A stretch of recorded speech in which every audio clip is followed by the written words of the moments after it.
Let your brother count on you every play tonight. Okay? And then come out and have fun. The gates are locked. Ain't nobody getting out now. They can't run. The gates are locked. Let's bring the fight to them, guys. Yes, sir. All right, brother. Let's pray.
The Northeast Texas Sports Network is dedicated on delivering the most entertaining sports broadcasts in East Texas. And if you're interested in having your next sporting event streamed live, visit us online at netsn.live. And good evening, everyone, and welcome to NetSN Football on Thursday night as we have a big game here tonight as we're in Price, Texas, Arrowhead Stadium for a district matchup between the Kerens Bobcats and the Carlisle Indians. Hello, everyone. I'm Brett Swinney. Alongside me tonight is Jason Cavazos. And, Jason, we've seen Carlisle this year. We've seen them play some good games, but they need to bring one tonight because everything's on the line. Yeah, that's for sure. They've got playoff implications still, even with their record at this point. It's just a matter they've got to bring it today. But I've seen them improve every time I've watched them, so hopefully they can bring it together today. Got a crazy district here, and we'll talk about it. You've got Corsicana Mildred at 4-0, top of the district. And then you have Frankston in second at 3-1 at the moment. Cayuga and Kerens tied for that third spot. Carlisle lurking at 1-3 there in that fifth spot in that 16 district. But, you know, a lot of things are still shaping up. Mildred will play Crossroads, so, you know, in a non-consequential game there basically at the end of the season. Frankston and Cayuga play tomorrow night. And Frankston and Cayuga game can control what this game means. For Kerens, they've got a chance to be as high as second, and they could be as low as out. So they've got to take care of business tonight. Carlisle, it's a must-win for Carlisle. They've got to get in. It's going to come down to point differential and head-to-head where they're seated depending on the game tomorrow night. But important thing is to win, and win by as many points as you can if it comes down to that point differential. And that's what we're looking at tonight. But a big game here tonight in Carlisle, though, Jason. I'm excited. It's a Thursday night game, and kind of with all these changes in schedule, we've been kind of juggling and trying to get games. And if you haven't downloaded the NetSN app, go ahead and do that. We've been trying to get those game times and updated on there all day long. We've got a bunch of games tonight. Another game on the network. We've got Sabine Pass and West Sabine. Larry's on the call for that one. And then the Rusk and Center game is also on Nedison tonight at 7:30. So we got 3 games tonight, and we got a full slate of 4 games tomorrow night. So 7 games in 2 days, and then basketball on Saturday. So if you're looking for high school sports, you're in the right place. And it costs you a whole whopping a lot of money, Jason. How much does it cost you? About as much as my wife leaves on my paycheck. A total of 0. Okay. All right. So we're here tonight to get this one in. If you're listening to us for the first time or you've never subscribed, make sure you subscribe to our channel. We have lots of content going on. It's free again. And like our videos, it really helps us out. And chat with us tonight. The chat's open. All you got to do is be subscribed to the channel for about 5 minutes, I believe, and you can go on there and chat with us. Let us know where you're watching from, who you're checking out tonight. We may have some people from Frankston and Cayuga. We may have some other district people on here checking out the stream tonight to see kind of how this one's going to shake out. So it looks like Kerens is getting ready to come out. They're going to be in their whites. I like the Carlisle black jerseys, Jason. Did you see them while ago when they came out? Just like that black. Yeah, I'm not used to seeing them in black. I'm used to the blue and gold, but you know, a lot of teams go in these blackout uniforms, and they are nice. I will give them that. You know, obviously it's an end of the season type deal because I really wouldn't want to wear a whole black uniform in September. August. No, it's cooler tonight. It's nice weather tonight here in Price, Texas. Got a little misty earlier. We having Rob's out there on camera tonight with us, and he even had the tin out just in case we need it. But I think it's going to be clear, nice, just a little overcast, and going to be nice football weather here. Yeah, I mean, you've got that natural field, so this is old school football right here. If it does miss a little bit, you know, handling the rock. I mean, Yeah. I know I'm not a basketball person, but you're going to hold that for football too. You just got to hang on to the ball. Yeah, it's true. And I wonder, you know, we don't know how much rain that they've gotten over the last week or so. Fishing to see how the field holds up tonight, being it is a grass field here in Arrowhead Stadium. So it'll be interesting to see how that holds up. So, again, if you haven't downloaded our app, please do so. It's free on all devices, Android and Apple devices. You can go on there. You can submit your scores. You can do pick'ems. There's all kinds of stuff on the app. It's free.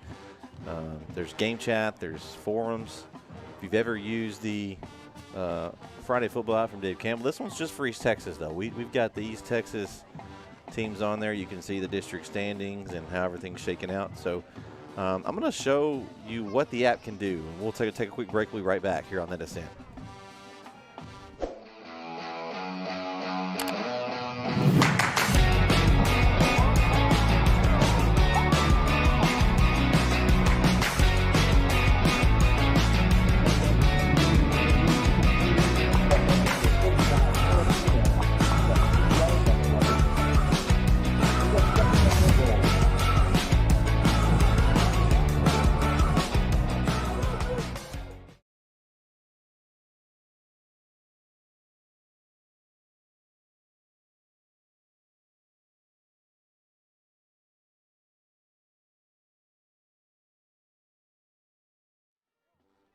We are back here on Edison. We're just waiting for the teams to enter the field, and they're taking their time. No one's ready to come out yet, Jason. They're really it's like who's going to come out first? Yeah, they may be used to those 7:30 games, so you know they're just taking their sweet time. It's not even quite 7 o'clock yet, so you know, hey, we'll give it to them. There, you know, you got Kerens over there warming up still. Both tunnels are set. Carlisle is behind their tunnel, kind of. Now you got some stepping out, getting a little warm up in. But hopefully they'll get it started here pretty quick.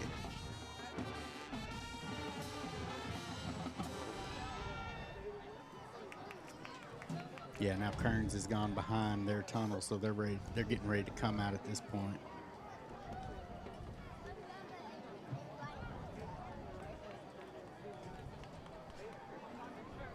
All right, well, they're about to come out here. We're going to let them come out. We'll be right back here on Let Us In.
at this time, we'd like everybody to stand and face the south end of the end zone for the playing of the national anthem.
All right, getting ready for captains to go onto the field. Looks like for Carlisle is going to be number 3. Christian Garza. Number 5, Trent Eves. Number 52, Brian Puente. And number 11, Roberto Camacho. All right, what do you got for Kerens there, Jason? So for Kerens, they're kind of harder to see. I got to wait on them to get a little closer. I've got number 2, Music Ganel. Number 3, Matthew Rickard. Looks like number 58. 56. James Cooper. Then we got 52. That will be David Limon. And finally, we've got, as soon as the referee gets out of the way, it looks like Isaiah Carter, number 5. All right. I like those all blacks. The numbers are easy to read tonight, I feel like, for the Indians. That the blue ones are a little bit harder, I think, but these that white just pops. Yeah, I mean, and the white jerseys of Kerens pop too. The only problem I'm having with them is there's quite a few players that are tucking the jersey up under their shoulder pads. So shame on them for that. Yeah, I mean, so if I call your child wrong, just understand I couldn't see his number.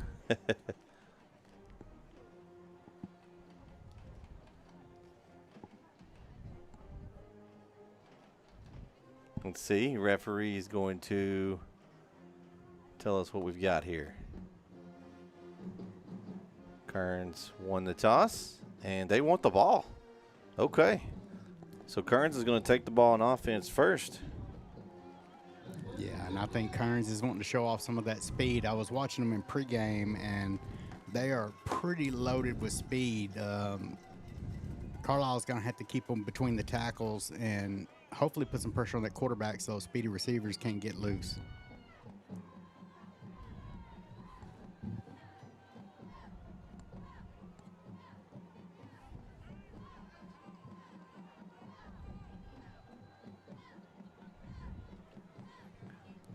All right, so kicking for Carlisle looks like, let's see. Looks like that's going to be Camacho. No, I think their kicker was Garza before. Let's see. Camacho's going to get the ball, though. He's going to tee it up. Of course, it's been a few weeks since we've seen him, so. Yeah, and it looks like it may be Damari Payne, number 6, back deep for the Bobcats. He's one of those speed threats I was talking about earlier. And he's still dancing to the band music, so he's hyped. And a little onside kick here.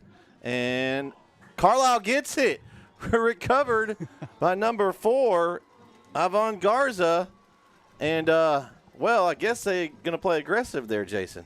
Yeah, I mean, that was very aggressive for the first play. I called a game a few weeks ago where I believe it was a Big Sandy Wascom game, and I think they had like 6 or 7 onside kicks in the entire game. I mean, it was just crazy, but I guess maybe this is the year of the onside kick. Hey, you know what, though? I mean, when you got nothing to lose, they got to have this one. So, they're going to be let out in the field by Roberto Camacho, taking over at quarterback for Ibarra early in the season. Has been the quarterback ever since, and it's going to be Elvis Hernandez with a handoff up the middle, and he's going to be tackled after a gain of about 3 yards on first down. And it looks like the Bobcats right now are running a 5-man box, so they're showing a lot of respect. They're showing respect to these receivers in the fact that they are dropping into coverage more. They look like they're running more of a zone defense, but they got to see if Carlisle can take advantage of that and run the ball down the throat. So 2nd down and 7 here for the Indians at the 45-yard line of the Bobcats. Camacho looking left. He's throwing deep. And he's got a man over there, but it's caught by the other team and an interception by Kerens. And that looked like, is that number 8? Looked like Damari Payne, number 6. Number 6, okay. Yeah, that was Damari Payne, number 6. Once again, that speed threat that I talked about earlier, he was back for the kickoff return, and I watched him in pregame, and he's quick. So that basically canceled each other out there, Jason. She had the onside kick, and then Carlisle gave it right back. But it is a good punt, I guess. I mean, in essence. But Kerens is going to get the ball for their first possession, 1st and 10 from the 13-yard line.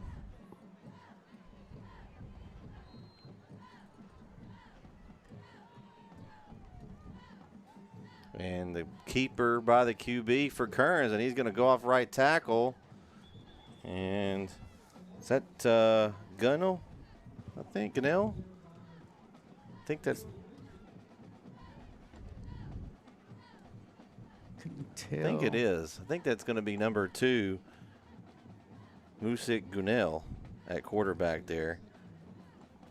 Yeah, and it looked like a designed run. That's what Carlisle's got to stop, is they cannot let them get that edge. So they got 9 on first down, so it'll bring up 2nd down and 1 for the Bobcats. They're going to have one man in motion here with Gunnell handing off. And so far, Payne has been impressive. He's going to pick up the first down. He gets the interception on defense, and then he goes right back out there and gets the ball and gets the first. Yeah, and he was picking and choosing his hole at that point. The Carlisle front did a fairly good job of that, but there was just that little crease, and he found his way and got into that second level.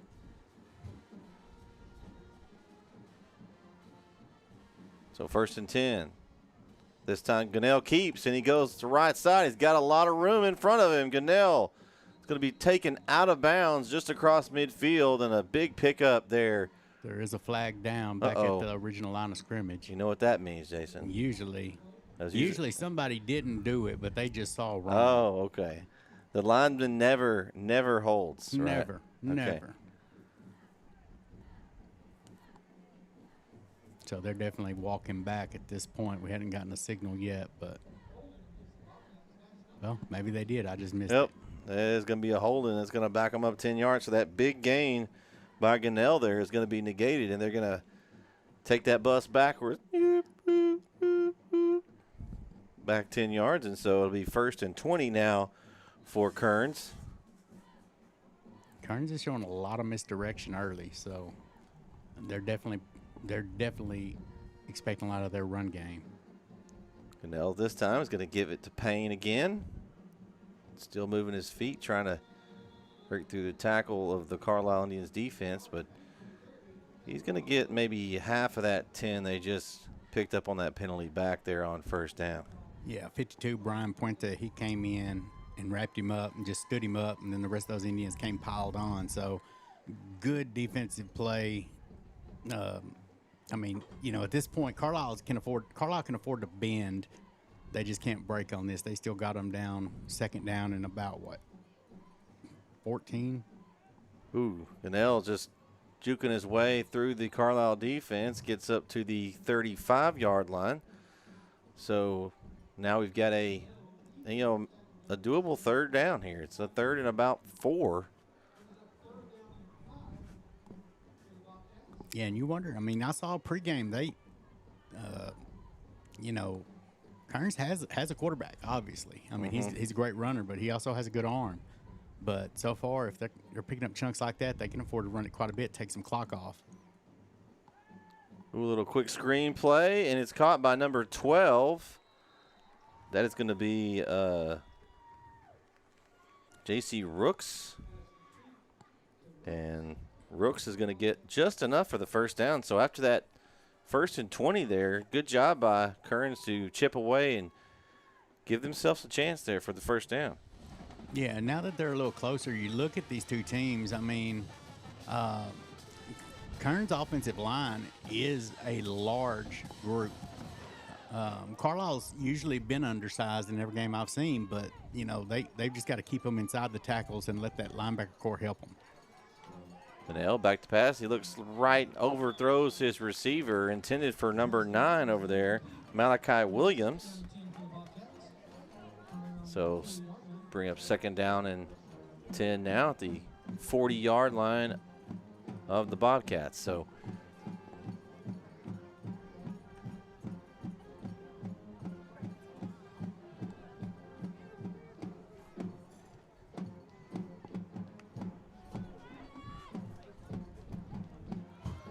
Gunnell's gonna keep her on the right side. He's got a lot of room in front of him.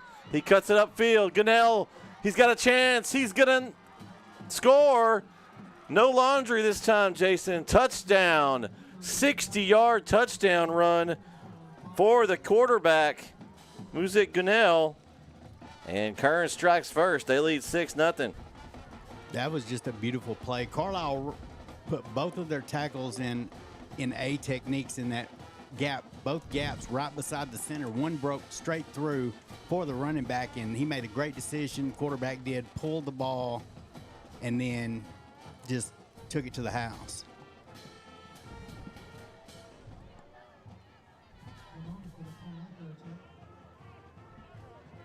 So on to kick the extra point, number 52, and it is good. That is David Lamont. So with 7:56 left here in the first quarter, Kerens strikes first. They're up 7-0. We'll be right back here on NSN. Struggling with mobility, chronic pain, work, or sports injury? At Azalea Orthopedics, our team of highly trained providers specialize in complete orthopedic care, pain management, sports medicine, physical medicine, and rehabilitation. If you've sustained a bone or joint injury, have mobility or movement problems, or struggle with pain, contact Azalea Orthopedics. We are conveniently located across East Texas, serving 18 counties. When visiting your doctor, urgent care, or hospital, you have a choice. Demand Azalea. At Azalea Orthopedics, your health is our priority.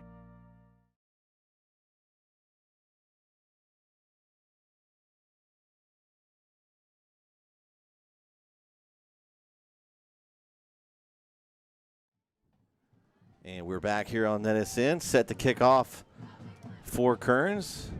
It's like number 7, J.J. Hightower. This ball's going to die over here on the sideline. And, ooh, Eves decides to go ahead and fall on it. Probably a smart play, even though it may have gone out of bounds, but you don't want to take that risk. And so Carlisle will take over 1st and 10 from the – is that the – it's hard to see the lines here.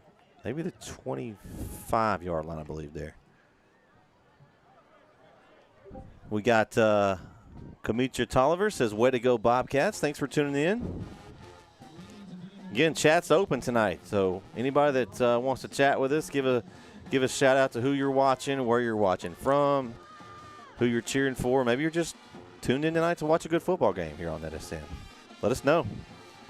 Camacho, handoff. That's Elvis up the middle. Nice run by Elvis on 1st and 10.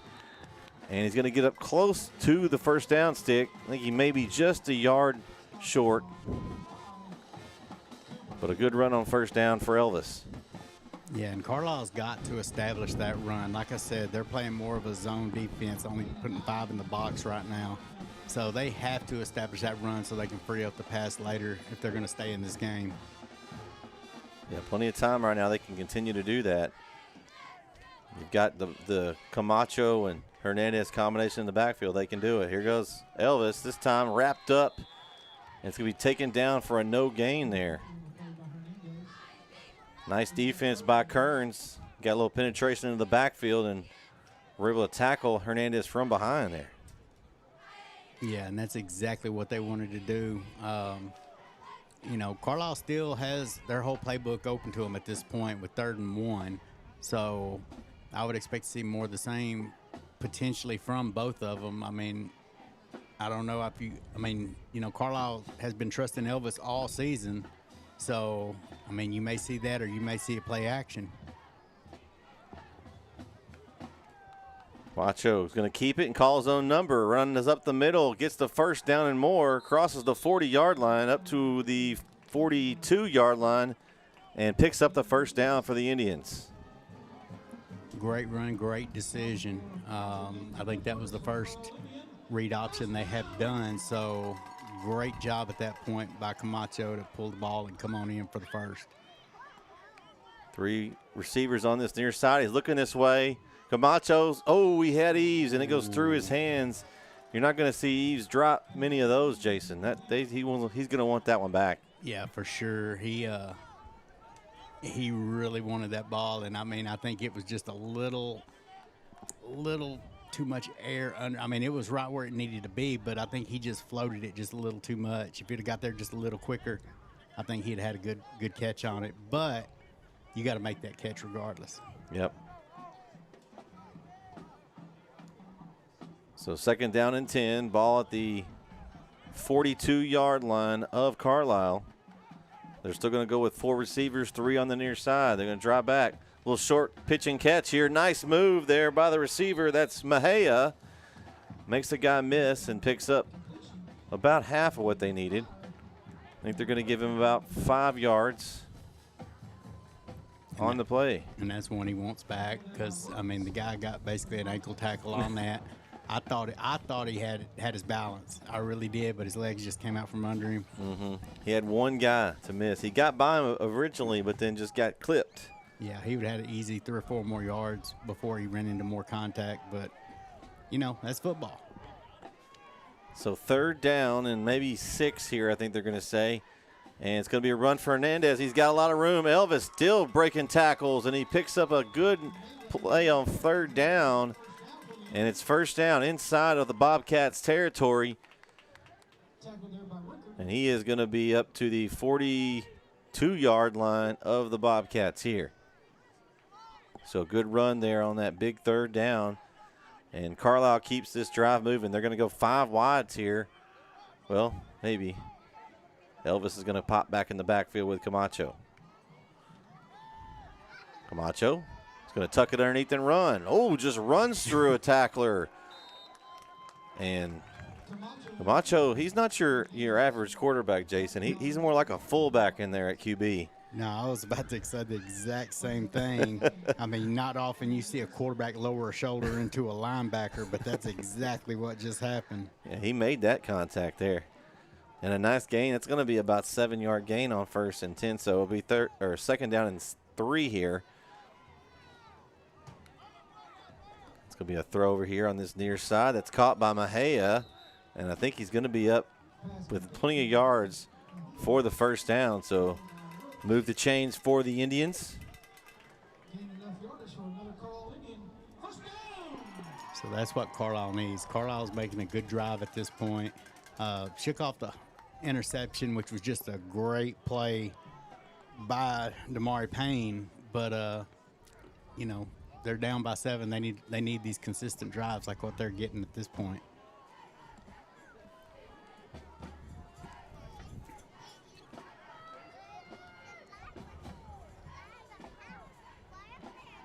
So here we go.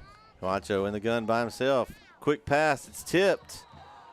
That was going to be a quick little screen play there, and nice job by Kerens to get a piece of it. So 2nd down and 10 now. Yeah, I couldn't. I was looking at the scoreboard at that point. I didn't see which one of those guys, but I'd be willing to bet it was probably the big defensive end. Got tall, beefy guy just out there. I think it might have been Cooper Hill there on left D end there.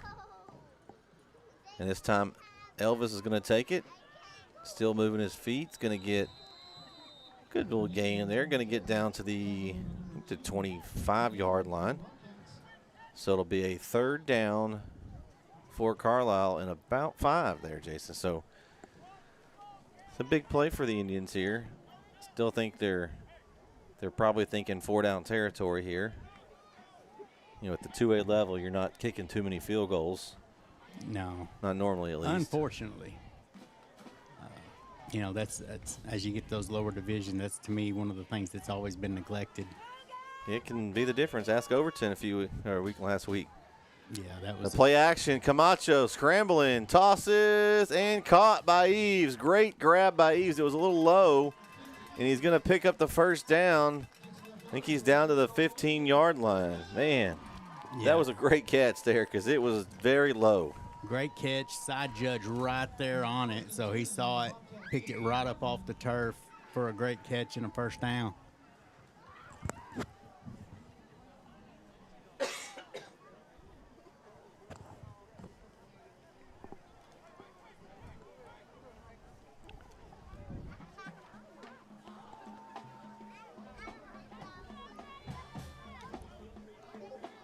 So Camacho, 1st and 10. He's going to hand off to Elvis. Elvis spins off a tackle and gets a nice gain inside the 10. Man, nice spin move by Elvis. He just spun off that initial tackle there. Yeah, he's definitely so far shown tonight that he's not going to just get hit and go straight down. He's going to fight for every yard. It's a sophomore too, Jason. Hey, a bright future for Carlisle Indians football.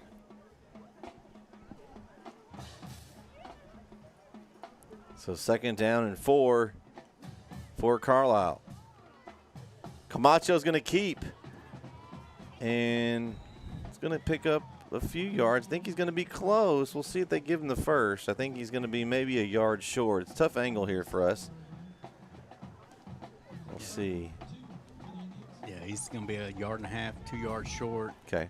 Great defensive play by the defensive back from Kerens. So the ball's on the 7-yard line now. So they're going to say 2. So 3rd and 2 from the 7.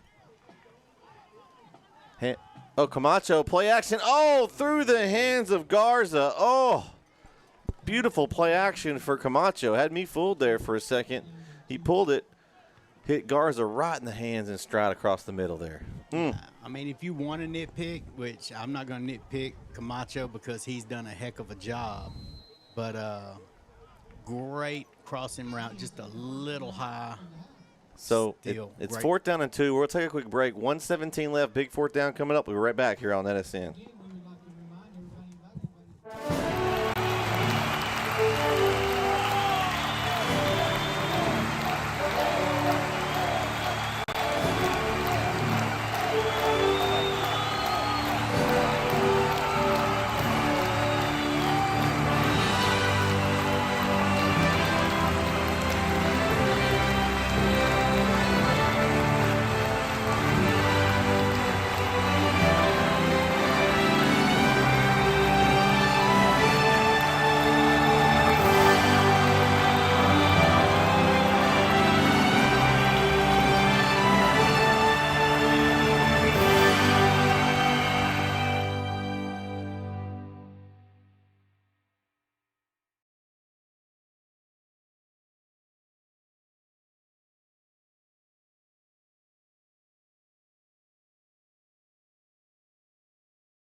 Back, Camacho make throw. Oh, intercepted. Oh, it's a tough break for the Indians as an interception by Kerens at the goal line. Oh, that's heartbreaking. Quick pass, quick slant again. I mean, it was open the first time, but that time Kerens covered it, did a great job. Like Miss Tolliver over here said, or I can't see it this far Says, away. let's go defense, yeah. Hey, let's go defense. And that's what they did.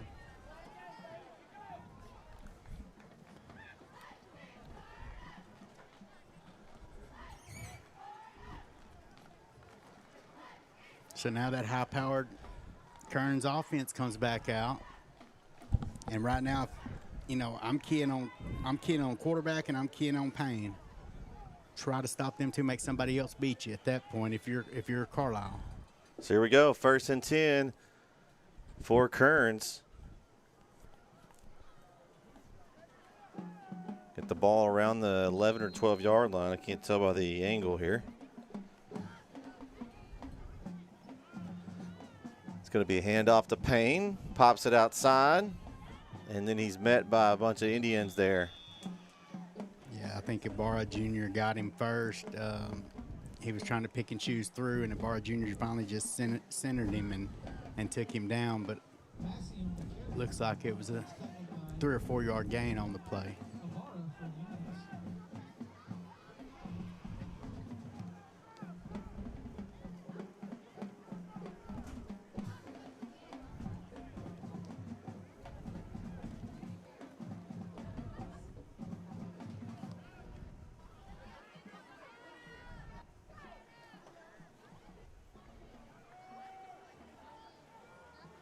And it's going to be a run up the middle. That time, number 1, Nehemiah Massey on the carry.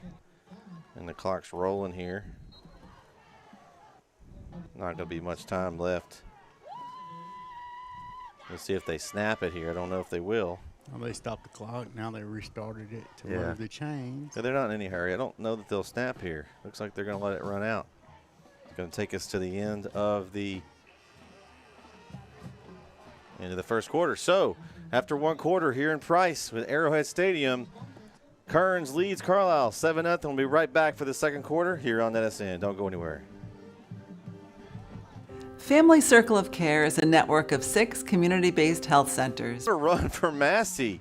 And he just came out of nowhere, Jace. I didn't even realize he was going to break through, and all of a sudden he broke it off. Yeah, I saw him break through the first level and then thought, okay, well, the linebackers are going to get him. But then he broke through that level, and there was nobody left to get him except for Trent Eves, number 5, finally brought him down. Man. So it's going to be a 1st and 10 now inside of Indian territory, just like that.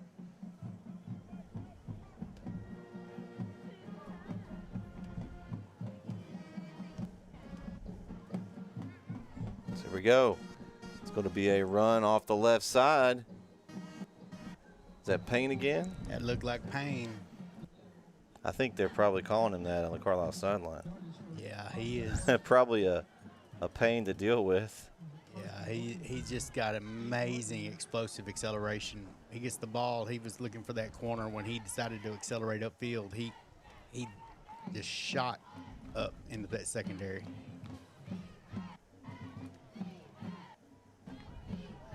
So it's 1st and goal now. Here we go. 1st and goal for Kerens. Gunnell looking for something up the middle. Stiff arms a tackler, and he bounces it outside, and he's going to score. Touchdown, Kerens. 8-yard touchdown run for Gunnell. Great run. I mean, he read it perfectly. There was no hole there, but everybody crashed inside, and that allowed him to bounce it back outside. Had one man to beat, and he accelerated and got the edge on him. So, great play.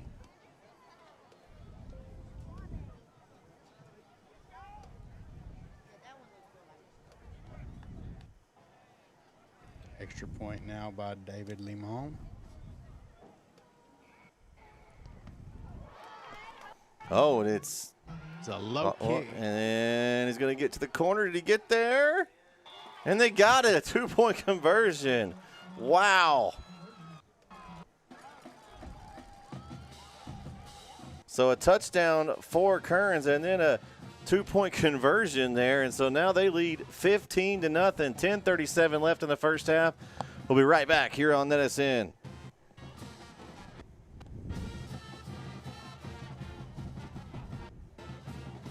Cheryl Germany Higgins has lived in Chapel Hill all her life, and she and her team would love to help you invest your hard-earned money in a very conservative way at Income Portfolio Strategies.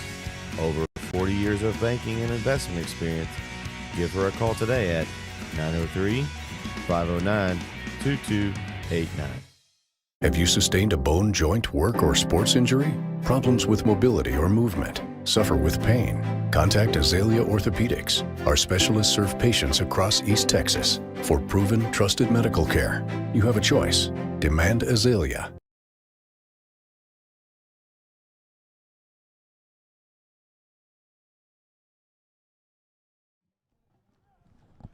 And we are back here on NSN. So far, it's been the Muzik Ganell show. He's got 2 touchdown runs, 1 of 60 and 1 for 8. And the 2-point conversion there after a low snap. And that's where we stand right now. Nice catch there by Garza on the run backwards. Wouldn't advise doing that too often, but he made it work there. Hey, whatever works at this point. But yeah, going back to that 2-point conversion, I mean, it was actually, I think the snap was a little high. Matthew Rickard was the holder. He got it down really good, but I think it threw the timing of the kicker off just a little, and it kind of had a knuckleball kick into the offensive line, just popped to the right person, who was Rickard again, and he ran into that corner. Great job.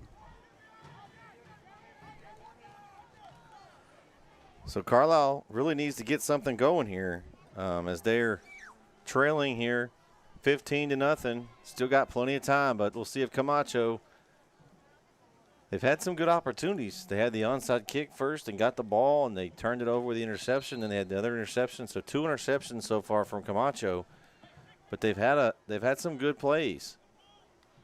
Just got to put it together here. They're going to hand it off to Hernandez, and it's going to be marked with a no gain, I think, on first down. Yeah, and that was big. Senior Alex Cobb's come in there. That big man right there. They don't have a weight, but I guarantee you he's about 280 plus at least. I mean, I'm looking from a long ways off in a press box. That is a big young man. And I don't think I'd want to meet up with him in a dark alley. That's for sure. Yeah, I'm going to agree with you on that. Here we go. Handoff again. It's Hernandez. And a good gain that time on second down. It's going to get about half of what they needed there on second down. I'll bring up third down and 5 for the Indians. So they're still running that the 4 receiver set, single back, spreading that defense out just a little bit. I mean, the running game has worked for Carlisle. Mm-hmm. It's just, I'm not even going to say mental mistakes. Camacho, threw it where he thought he needed to go, and it just didn't work out. Play action. Camacho goes out to the far side. That's Eves, and he's extra flung out of bounds there. Could have been a penalty. Kerens has got to be careful with those kind of tackles. But it'll be a first down for Carlisle. Yeah, and that, the little extra at the end, it's not that it was dirty or anything like that, but it's just with these sidelines, both these sidelines are pretty narrow, and usually referees are pretty tight on that. So Kerens just does have to be a little careful with it and ensure that they don't get some unnecessary penalties. Yeah, pretty narrow is being courteous there, Jason. I try to do the best I can. I understand there's limited space. It's tight. The nice handoff there on first down. Looks like that time it's going to be the number 14 that time. Joseph Mejia. Mejia, okay. Give Mejia a little touch there.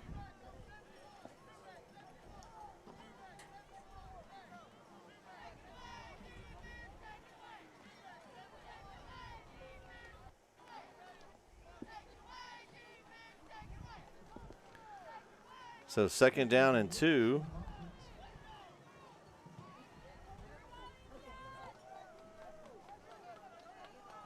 For Carlisle. I think you got to take a little bit of a shot this one. See, they're going to hand it off. No, it was a keeper. Oh, it was Camacho, yeah. He went so quick with it. That time he didn't hesitate. He just went after it. Yeah, that almost looked like the back read that one. Because the back ran by and the ball was still sticking out, and he never did even offer to grab it. So regardless, good first down for Carlisle. It's something they definitely need if they're going to stay in this game. So take a timeout with them. 7:54 left here in the first half. Kerens up 15-0. We'll be right back here on NSN.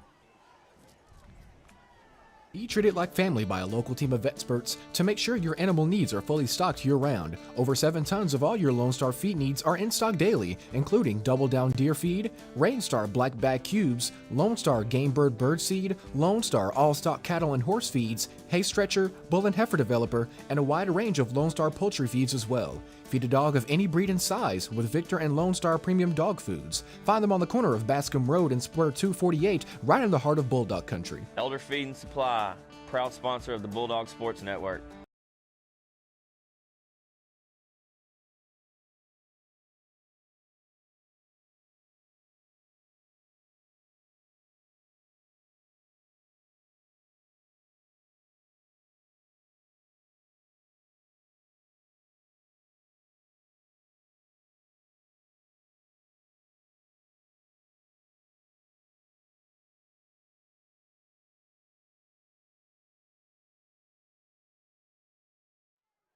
And we are back on NSN for that quick timeout here as Carlisle trying to get some points on the board with 7:54 left here in the half. Eve's going to go in motion.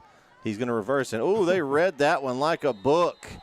That's number 55, Cooper Hill, and he was in the playbook there, Jason. He saw what Eves was doing. I think he must have saw some film, and he just waited for him. Yeah, it was textbook defensive end. He was definitely going to seal off.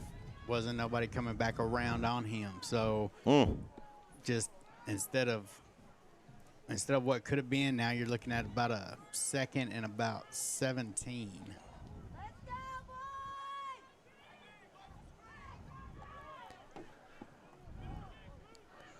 Yep, we'll see what they've got here. Camacho steps back to pass. He's looking left.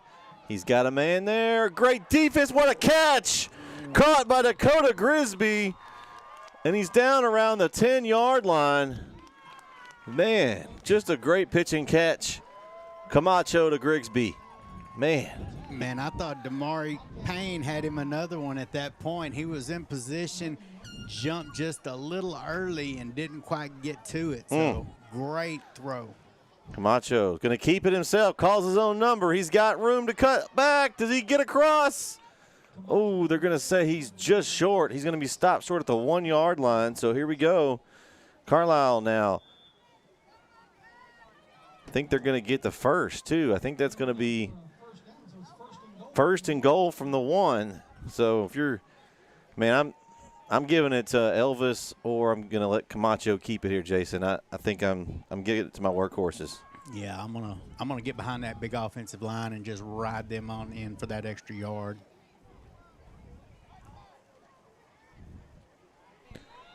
And as he get in, and it's good. The touchdown for, oh, we got a flag. Hold on. That could be a big one. Did they move too early? Let's see.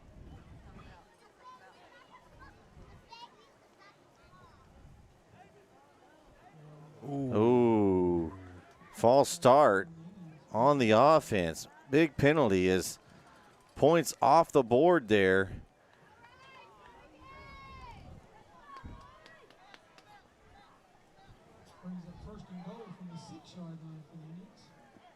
So it's back to a 15-0.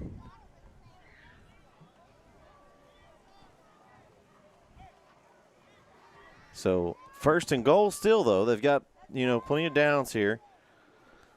So first and goal from the 6. Camacho back to pass. Steps up, throws it, darts it to Garza, and a touchdown, Carlisle. Camacho to Garza, 6-yard touchdown pass.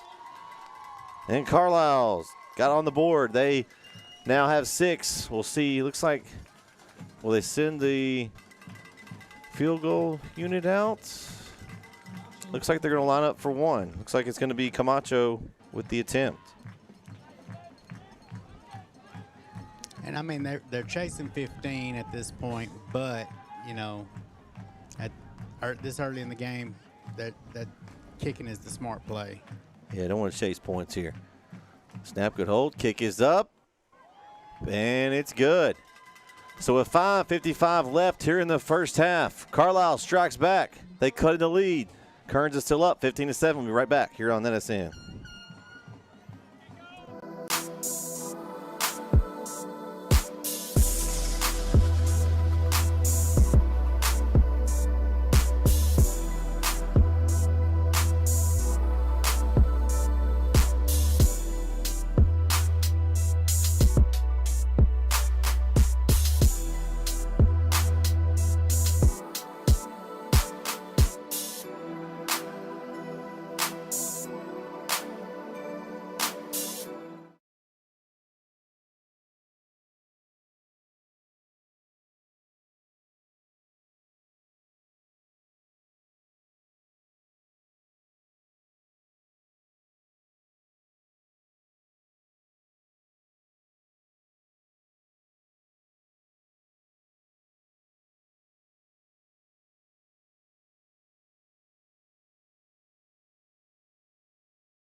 And we are back here on NSN.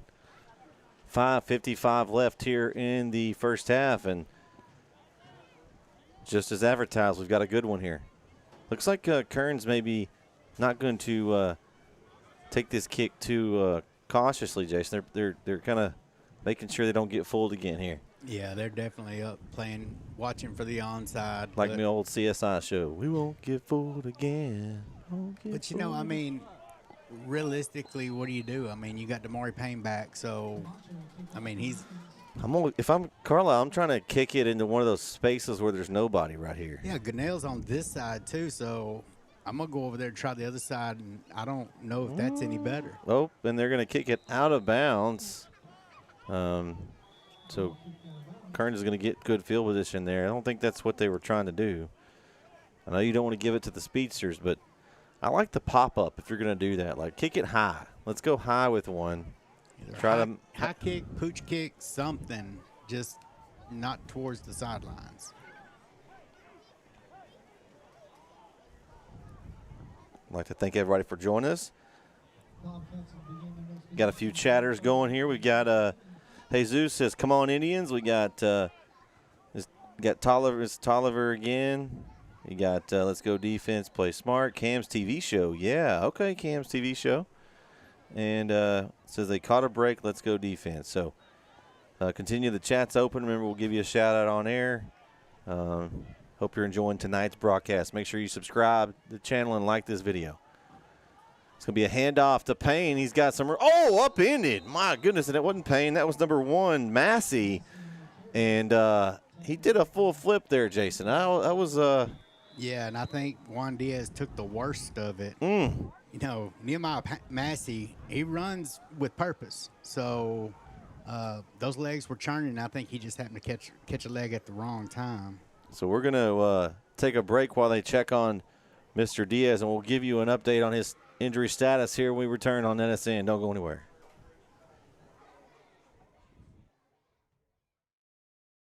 I mean, that was a design quarterback run. But, you know, between Ganell and Payne, those two, their acceleration just amazing. And Ganell just I'm assuming it looks like music, Ganell. Regardless, that's some good music right there because he just took it to the house. Oh, man. So Kerens with a touchdown, on for the point after. Number 52, David Lamont. Good snap, good hold. Blocked, extra point, and Lamont picks it up. Ball's still loose, and Carlisle ends up with it. And that could be big later because that kind of puts them back on track here as it's 21-7. Kerens has had a little trouble with the extra points here.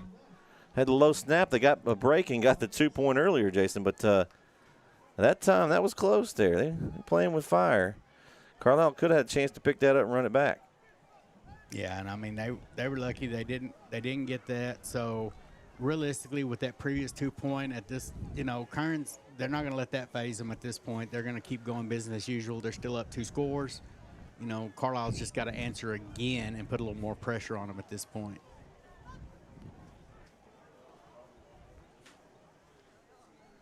So 5:25 left here in the first half.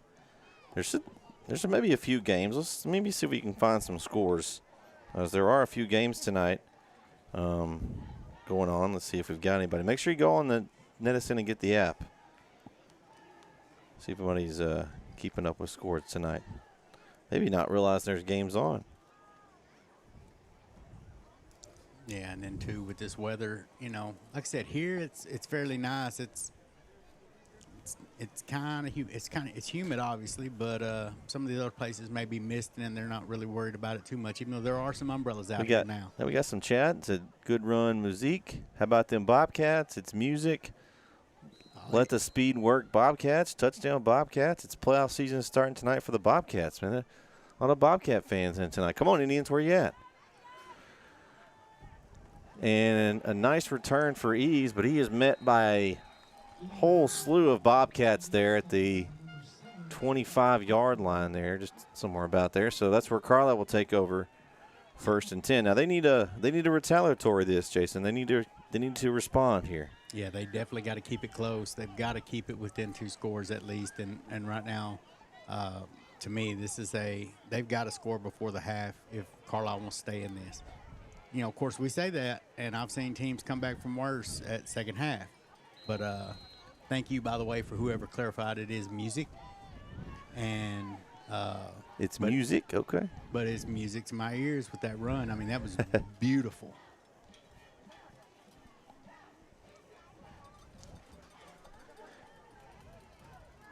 Yeah, David Lamont is the player on the Bobcats there that they're confused there. As tackled down is Camacho right around the 25-yard line.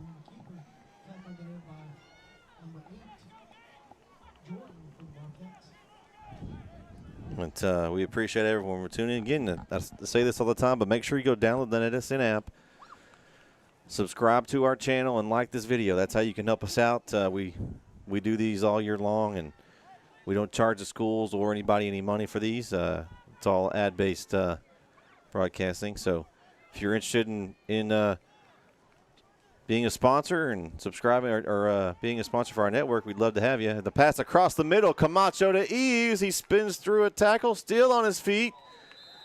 And 2 Bobcats took him down, not before he got the first down and marked at the 44-yard line. Nice job by Eves trying to fight through those tackles. Yeah, he settled in that zone. Rickard and Carter were both there pretty quick, but he just settled in that little gap in the zone right there, made the catch, made a good gain. So clock rolling here. Just over 4 minutes to go in the first half. Camacho, don't think he was ready for that, and he's going to keep it himself, looking for some room. He's trying to fight for yardage, and he's going to get to the 45. I don't know that snap wasn't early, Jason. It looked like he wasn't ready. Yeah, it looked like he wasn't quite ready, so snap hit the ground, picked it up, and I think all he could do was try to get something out of it, and actually did gain it pretty much right at a yard. Hey, I got one for you, Jason. Uh-oh. We've got Robert McMillan says, thank y'all for the live broadcast. I'm able to watch the Bobcats from Fort Cavazos. Cavazos, that's a pretty good fort, huh? Hey, yeah, I need a T-shirt from there. I mean, that's my last name, too, so definitely not the person it's named after, the hero it's named after. Second down and 9, pass behind Eves. Camacho had pressure in his face, though, and it kind of forced him to get rid of it quickly. Yeah, that didn't develop just quite quick enough, but before that pressure got in, that Bobcat defense is really putting pressure on him. They're calling for 74. Colton McFadden, is that who you're wanting in Cam's TV show? Said, put 74 in, Coach, is what he said. So, okay, well. 74. Hey, that's a good number. It used to be my number. So, yeah, I agree with you. Put 74 in. 3rd down and 9. Camacho rolling right. He's got a man open. It's caught. It's Eves. Breaks through 2 tacklers. Still shifty on his feet. And he's going to get tackled around the 20-yard line. There's Eves going to work, getting open, and then making guys miss. And Eves is slow getting up. And that's not good if you're Carlisle. Hopefully he'll be okay. They're going to go over and check on him. We got 3:09 left here in the first half. We'll take another quick break, and we'll come right back here on NetSN.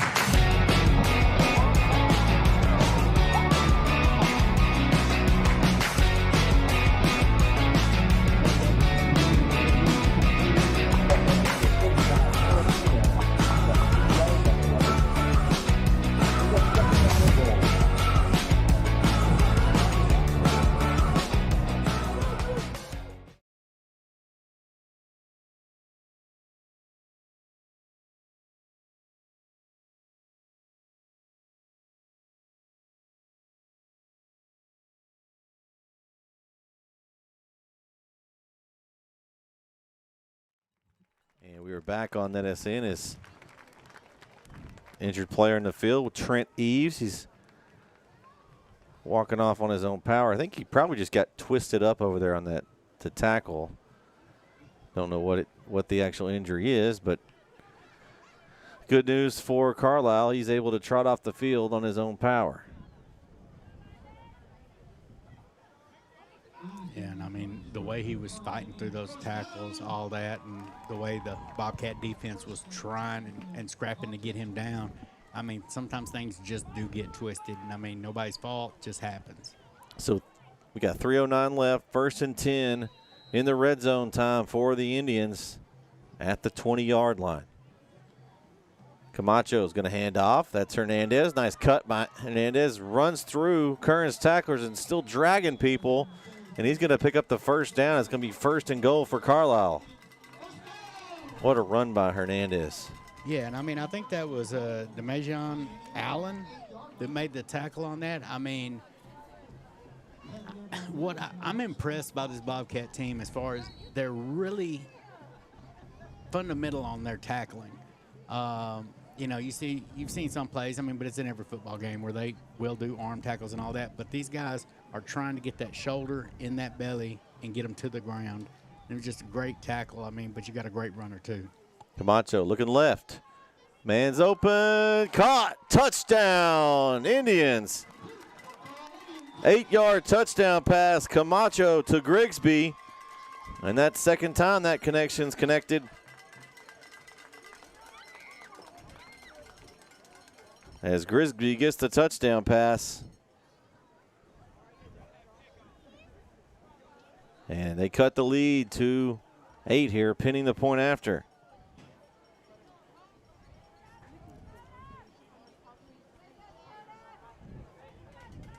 This side of the field's kind of hard to see for us, but well, at least it's not in this left corner. Exactly. We're okay. You guys at home got a great view. Rob's got you taken care of.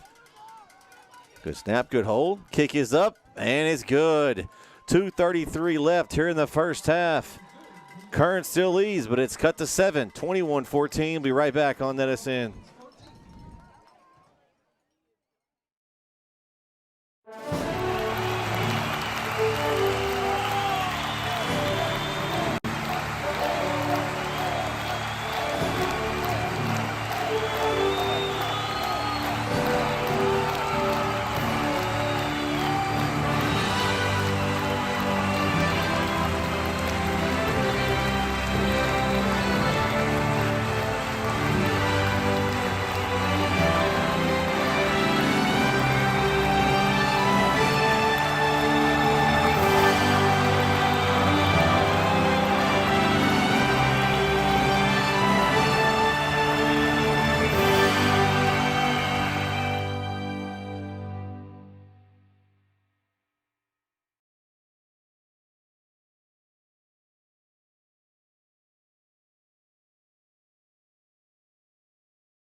And we're back here on NSN. We got a good one here in Price tonight at Arrowhead Stadium. 21-14, been back and forth. And Camacho, there's that high kick fielded by Kerens right outside the 30, and it's a nice move by number 12. That's Ja'Kai Rooks. And he's going to get into Indian territory on the return. He fooled me. He kind of acted like he was going to run the middle, and everybody ran to the middle, and then he's like, wait a second. There's a lot of green grass outside. Let me go out there. Yeah, he took advantage that there's a little lane discipline lost on that one side, so he took advantage of that. Luckily, there was somebody over there to go ahead and force him out of bounds. Now, Carlisle did kick off to open the game, so they will get the ball first. So this is a big possession right here. If Carlisle can stop Kerens and get to the half 21-14, they could get the ball and be able to go out and tie it up. If you're Kerens, you want to try to put this game at a 2-score reach here going to the half with good field position here for Music Gunnell. Oh, the reverse trickery. We've got Payne with the ball on the outside. And he's cutting, juking, jiving all down the sideline. And finally, some black jerseys caught up with him around the 25-yard line. It's a great run. I was just about to say, I was kind of excited that the half is winding down because it may force Kerens, because I want to see Gunnell's arm. I really do. But he hadn't had to use it. I know. If it's not broke, why fix it? So between himself, Payne, and then, they still got some more supporting cast that have all kicked in. They got a great offense. So Gunnell is going to hand off again. This time number 1, Massey, and he's going to be taken out of bounds, going to pick up the first down, be close to the 10-yard line, and they'll move the sticks. Clock rolling here. Or actually, it stopped on the run out of bounds, but 2:06 to go. Let's see. So it's 1st and 10 from. Let's talk about the 12. Yeah, not much outside the 10 at all. I think maybe closer to the 11. I think it's going to be the 11. It's just short of the yard marker, so they could get a first down right around the 1 here. Gunnell, he pulls it, calls his own number, and he is met by number 52. That is Brian Puente. Jason, whew. Yeah, he didn't. Who got the Mack truck or the license plate of that Mack truck there? Yeah, he didn't take the fake at all. He keyed on Gunnell. And the struggles for the special teams tonight for Kerens, you don't think they're probably going to kick, so they're probably going to go for the score. So what a goal line stand this could be for Carlisle. If they can get a couple more of those stops, it's going to be tough. We'll see if they can do it. 2nd down and 10. Gunnell is going to go right this time, calls no number, gets to the outside, and he's knocked out of bounds. He's not going to get but a couple, I think. So it's going to bring up a 3rd down, and let's see what they spot. That's the one spot we can't see is this far side over here where they're running to. I need my go-go gadget neck here. Well, I'll tell you this. That is the one play I've seen so far this whole first half that I would kind of criticize Gunnell on. He might have should have cut it up. He should have cut it up. He had the blocker there. Carlisle did a good job of extending it, trying to force him out. Yeah. Now, they didn't give him much. I don't think they gave him any yards, so he must have extended out. Carlisle did a good job. According to the chain game, it's still 3rd and 10. So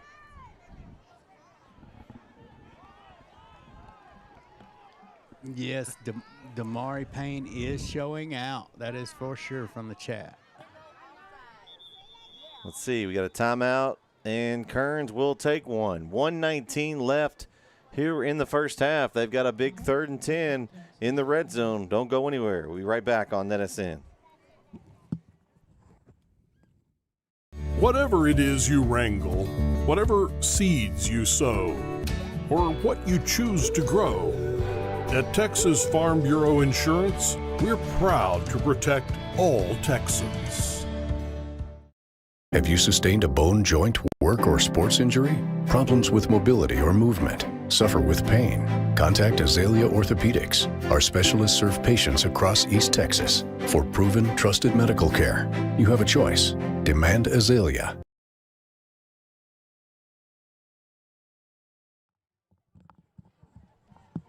You're back here on NSN. You got Brett Swinney, Jason Cavazos here tonight.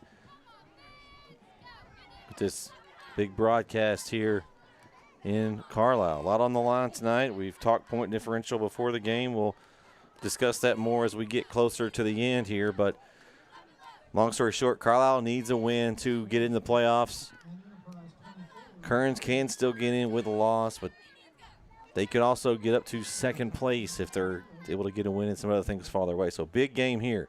Gunnell stretching it outside. Carlisle doing a good job. He cuts through a hole, breaks a tackle, but then he's forced out of bounds, and he's going to be short of the first down. So it's thinking time here for Kerens. We'll see what they do. I know. I would think they're going for it, but I don't know. Yeah, I don't know. We can't tell how far it is either. So I'm pro kicker, but I think Kerens, even though they've been stopped a couple times this drive, I think I'm going for it. You've got a couple of big weapons there, and I think you go for it. Yeah, I do too. It looks like where they've spotted it's about halfway. Well, there was a flag, but they're picking it up. Well, let me put it this way. Rickard, number 3, is the holder for the 4 field goals, and he has stayed wide out. So I have a feeling they are going to. Well, and here's another thing, Jason. We just talked about it. Points matter in this game. So if Kerens was to lose, they wouldn't lose by as less as possible, win by as much as possible. But so, and me and Kyle talked about this. He's an Eagles fan, and his Sirianni gets on his nerves because he gave away points all the time. So this is it's a 4th down and 6 now from about the 7. They can get the first inside, like at the 1-yard line. So this is huge right here. 1 minute to go here in the half. And it looks like Kerens is lined up to go for it. You've got Gunnell and Payne in the backfield. I expect one of those guys to be involved in this play. We'll see where they go. Man in motion. Gunnell. Play action. He's going to throw a quick slant. Breaks a tackle and gets into the end zone for a touchdown. Wow, what a tackle effort by Carlisle, Jason, but just couldn't wrap him up. I believe that's number 9 on the touchdown catch for Kerens, Malachi Williams. Just a great play. I mean, Carlisle did have the opportunity to stop him short, but just could not get the tackle done, and the result, 6 points. So 7-yard touchdown pass, and Gunnell to Williams. Offense staying on the field. This is interesting. And they're going to give Payne is going to be in Wildcat, and he's going to flip it over to Gunnell, and a sliding catch in the end zone for 2. And that time, that was number 3. That was Matthew Ricard with a catch. A little trickery there for Kerens, and they go up 15. So with 1 minute to go in the first half, Kerens now leads 29-14. Be right back for the end of the half here on NSN.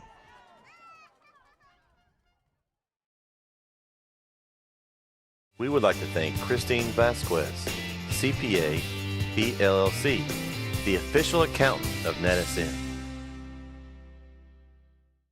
Have you sustained a bone, joint, work, or sports injury? Problems with mobility or movement? Suffer with pain? Contact Azalea Orthopedics. Our specialists serve patients across East Texas. For proven, trusted medical care, you have a choice. Demand Azalea. And we're back here on NSN. Exactly 1 minute to go, and want to make sure everyone's aware we will have the halftime show in its entirety here on NSN. So your favorite band member or cheerleader, dance, whatever we have at halftime, we will have it here as we have both bands and they will be performing. So it's not just for nachos.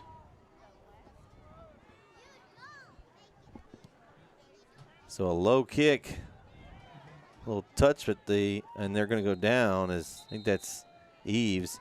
It's kind of a high field attempt there by number 22, Landon Hernandez, the freshman there. Real dangerous, and Eves did the smart thing and got down. Now you got 56 seconds to go.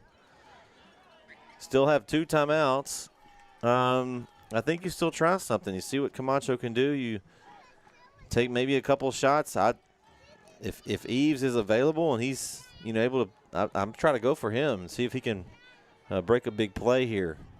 Yeah, I think you take a couple of good shots, but I think you take a couple of safe shots. You don't want to risk turning it over to this high-powered offense of the Bobcats. So, we'll see what we do. Eves is splitting out to the right. So you got 4 receivers, 2 on each side, with Hernandez in the backfield with Camacho here. And they'll be at the 24-yard line. They're going to send Garza in motion. So they're going to have 3 to the right. And Camacho's looking left, and they miscommunication and intercepted. And that's Payne again. No, not Payne again. Surely not. That's an ideal name for him tonight, Jason. He has been a pain to the Indians tonight. That is for sure. So intercepted by Payne. And now Kerens has 50 seconds to go here in the half, and they've got a chance to put some more points up here.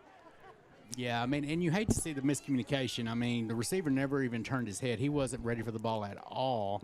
He was still running. So just a miscommunication on the Indian side, and Bobcats took advantage. This is a big turn of events here.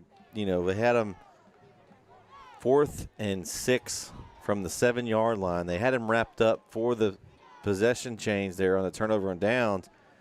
Didn't get him wrapped up. They gave up the 2-point conversion, and then they throw an interception first play now. And so Uncle Mo is wearing green, and he's over there on the Kerens sideline. Let's see if Carlisle can get that stopped. Gunnell fakes pass to his right, looks left. He's got a man across the middle, and it's caught for the first down. Looked like Isaiah Jordan, number 8. Little slow getting up. Took a shot across the middle there, and he is slow getting up. And they're going to stop play with 41 seconds to go in the half. And it is Isaiah Jordan that is the injured Bobcat. And you hate to see it, but the good thing about it is he did set up. So looks like it may just hopefully, you always talk about it, but the worst case scenario, the best case scenario, you always hope maybe he just got the wind knocked out of him just a little. Yeah. So, wishing that young man the very best, hoping he's already getting up at this point. So, great catch. Yeah. Good concentration. When you come across the middle like that, you kind of it's kind of an expected thing. You're going to get popped. So good that he's up and okay, and he'll take a play off here, and it'll be. And they're going to take a timeout, Kerens is. So with 41 seconds to go, Kerens takes a timeout. They have 1 remaining. They are on the 28-yard line, 1st and 10. We'll take a quick break with them. Don't go anywhere. Stay here on NSN. Struggling with mobility, chronic pain, work, or sports injury? At Azalea Orthopedics, our team of highly trained providers specialize in complete orthopedic care, pain management, sports medicine, physical medicine, and rehabilitation. If you've sustained a bone or joint injury, have mobility or movement problems, or struggled with pain, contact Azalea Orthopedics. We are conveniently located across East Texas, serving 18 counties. When visiting your doctor, urgent care, or hospital, you have a choice. Demand Azalea. At Azalea Orthopedics, your health is our priority.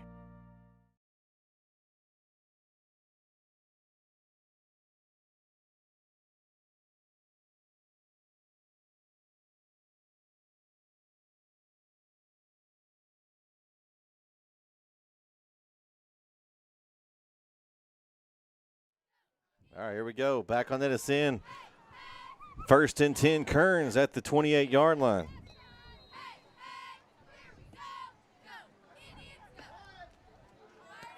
And the flag on the play, Gunnell steps up in the pocket, shovels it ahead. That's number 1 on the catch, Massey. Still on his feet, breaks through a couple tackles, and it may be off or not. We'll see. It's holding. No, it's going to be false start.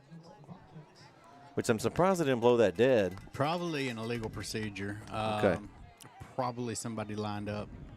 The receiver was kind of odd on the far side over there. Like he kind of jumped across the line and was moving before the play.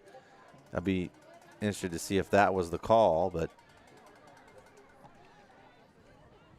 either way, it's going to put the ball back a little bit for Kerens here with 29 seconds to go. Still plenty of time. We got one timeout remaining. And I am just saying Isaiah Jordan, number 8 for the Bobcats, is back on the field. So, well, and Gunnell's going 5 wide here. You may get your wish on that pass. Gunnell steps up in the pocket. Nope, he's going to take off with it. Gunnell in the open field. He's got blockers in front. And there's going to be a holding call. That's like, and there's laundry all over the field. Oh, man, Gunnell's touchdown's coming back. Oh, and he, I mean, and you hate it because from what I saw from Gunnell, he didn't need to make that block.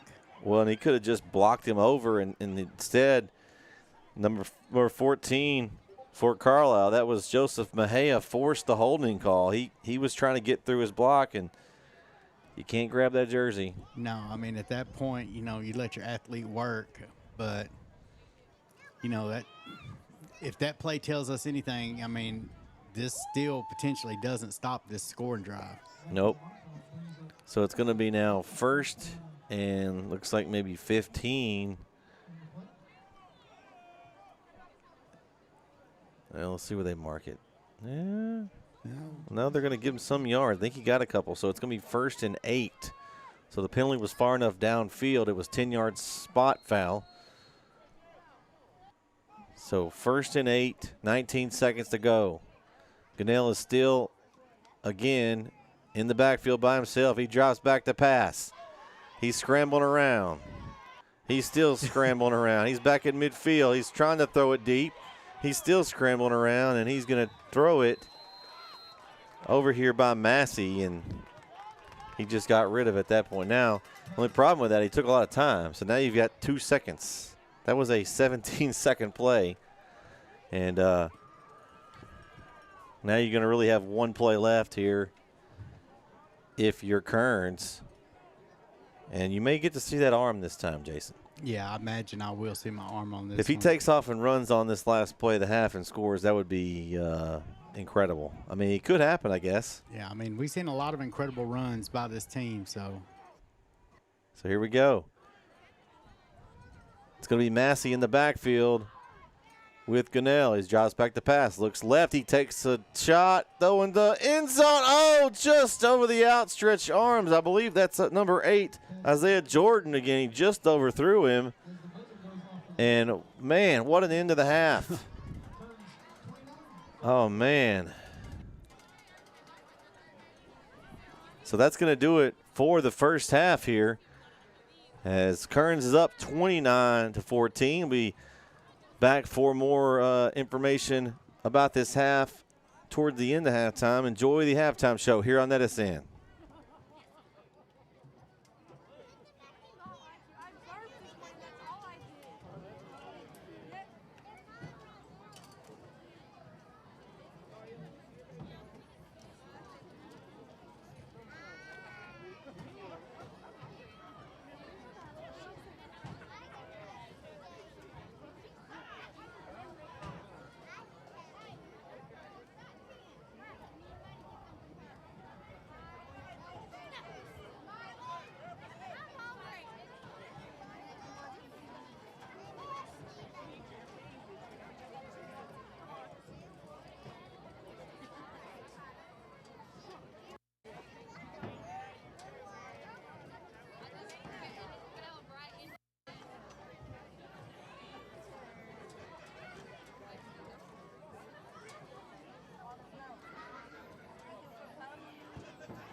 gentlemen, the Carlisle Independent School District is proud to present the 5 consecutive time Class 2A Military State Marching Champion, Carlisle Indian Band.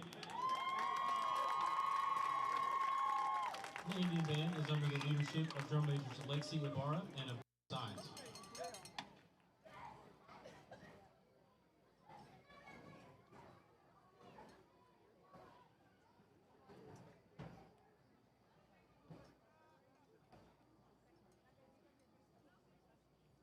We would now like to introduce our 2024-2025 twirl and flag lines.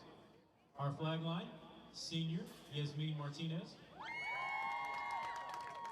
junior Maria Villanueva, junior Sarai Garza, junior Morelli Jaime, junior Morelli Sanchez, sophomore Jalen Yanez, and sophomore Jessica Hernandez. Our twirling senior Allison Garza, senior Lexi Ibarra, junior Addison Smith, sophomore Adeline Garcia. Tonight, they will perform to the hit Paint It Black.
Our twirler of the week is Allison Garza, and our flag member of the week is Yasmin Martinez.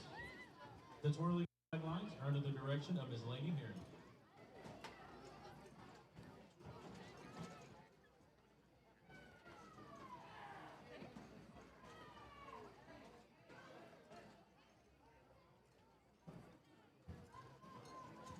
The Indian Band will now perform a standstill performance for music from their UIL contest drill.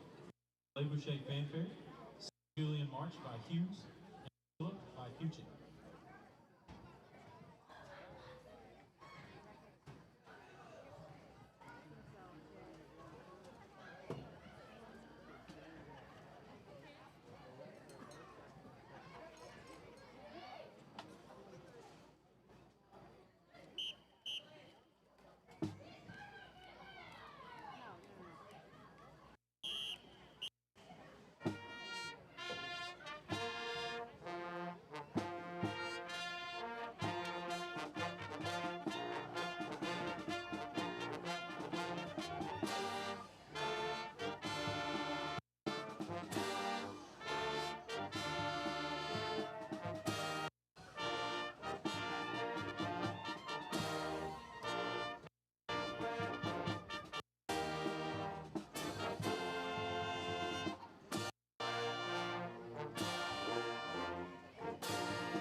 We would also like to recognize this week's band members of the week, Marisol Hernandez and Christian. As we conclude our halftime performance tonight, we would like to recognize the Carlisle Indian Band senior class of 2025. Seniors, please come forward when your name is called. Senior flute and drum major, Lexi Ibarra. Senior flute, Jessica Hernandez.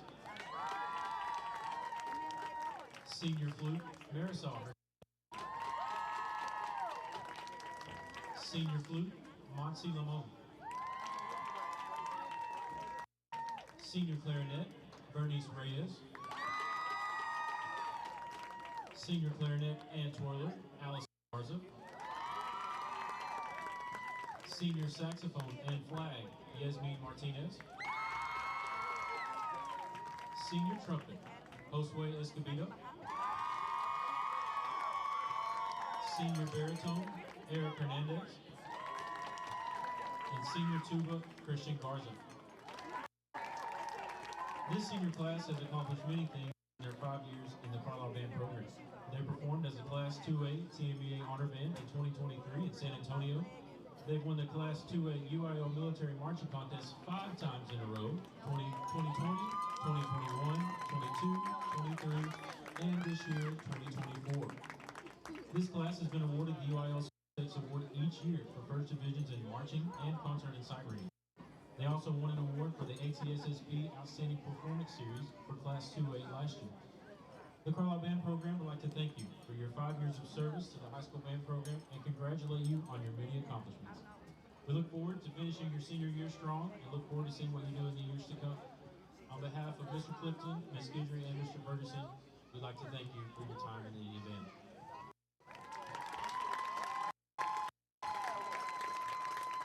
Now we would like to recognize the 2024-2025 Band and Sweetheart. Your band bow for 2024 is Mr. Josue Escobedo.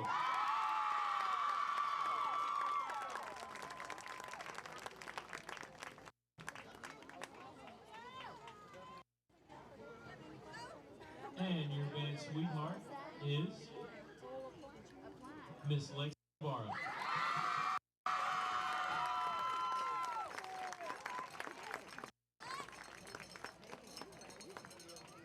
The Carlisle Indian Band is under the direction of Chris Clifton. Assistant directors are Joe Guidry and Isaac Ferguson.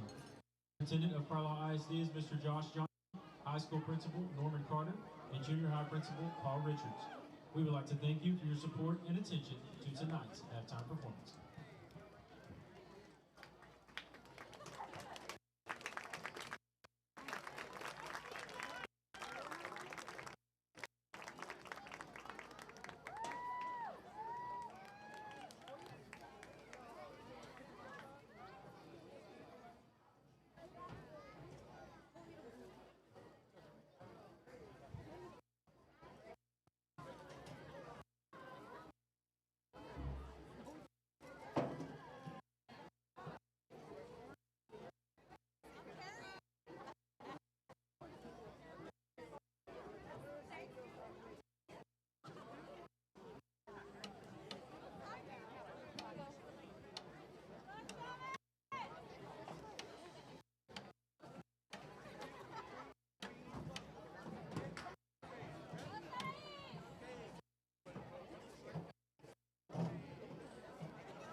And we are back here on NSN, about to get this second half underway in this big district game here between the Kerens Bobcats and the Carlisle Indians. We'd like to thank everyone for tuning in. Hope you enjoyed the halftime show. We're going to move on to the third quarter, and Carlisle will get the ball first. They got the ball first in the first half with the onside kick, but now they will have the ball to get started here. Yeah, and you almost look at it as a must score for Carlisle. Yeah. You know, and I mean, both teams probably pumped up from the bands. Two great performances. I always shout out the bands. Color guard for that mighty Bobcat band did great. We apologize. It was hard to get them both in frame with this smaller stadium. We're kind of closer to the field than we would like, but we tried to do our best on that. So great job for that band. And, of course, that award-winning Carlisle band also did an awesome job at halftime. Yeah, they were in the state competition. I think they won. So. They win first. I think so. Here we go. Kerens kicking off. Number 7, Hightower. It's going to be fielded by Eves there inside his own red zone, and got a little bit of laundry on the field already, Jason. Here. Yeah, it looked like a block in the back. So it's probably going to be backing up just a little bit. We got Jill Jordan. Much appreciate the halftime video. We thank you for tuning in. Yeah, hope you enjoyed it. They did great. Color guard looked awesome. Wish we could have got a little better shot of it, but like I said, Rob did the best he could out there in such small things. So blocking the back on Carlisle, so it's going to back them up. And yeah, it was, Rob's out there in the elements. It was a little misty, a little rain kind of coming down a little bit, so we'd like to give Rob a shout out as he's out there in the elements doing all the work. We can sit here and talk all night, but if you couldn't see it, it wouldn't be much to watch. So we appreciate him and everything he does for NSN. So, and we've got some commentators out there want to talk in the microphone. But handoff up the middle, and it's Hernandez, and a nice run by Elvis on 1st and 10.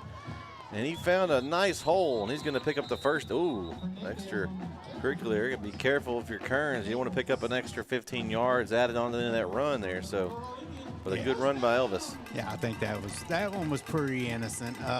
He was already going backwards and just separation. I think I'd have probably looked at that as a little nitpicky if they would have flagged that one. You just have to be careful, though. And refs, once those things start happening, we've seen it all year where it gets chippy, then they really tighten it up on you.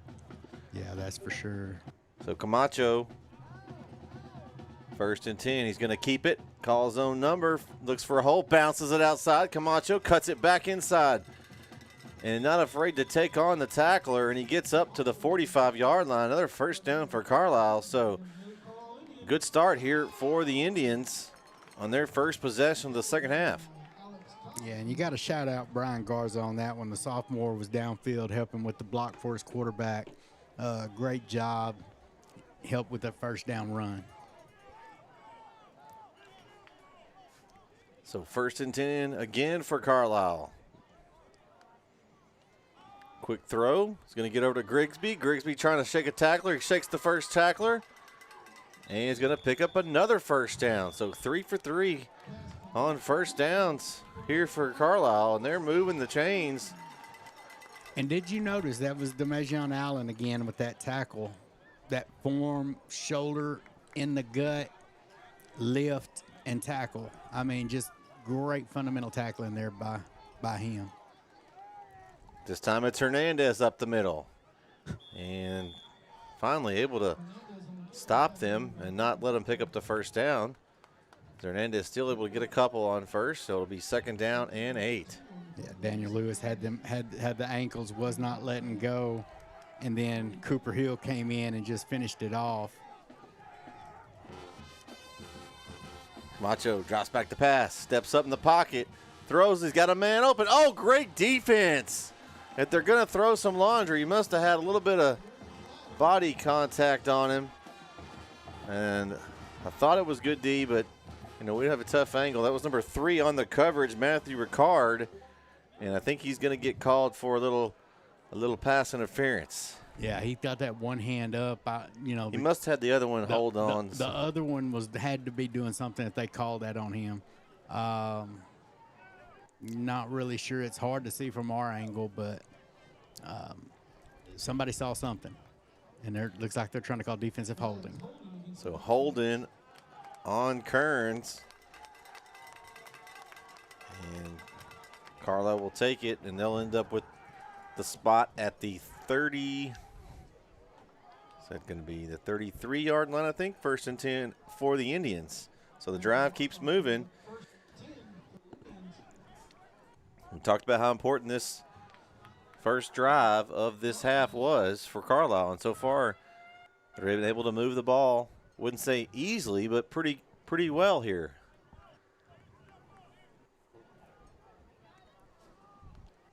Camacho, play actually got behind side hit, and the ball's loose, and he is tattooed by who else?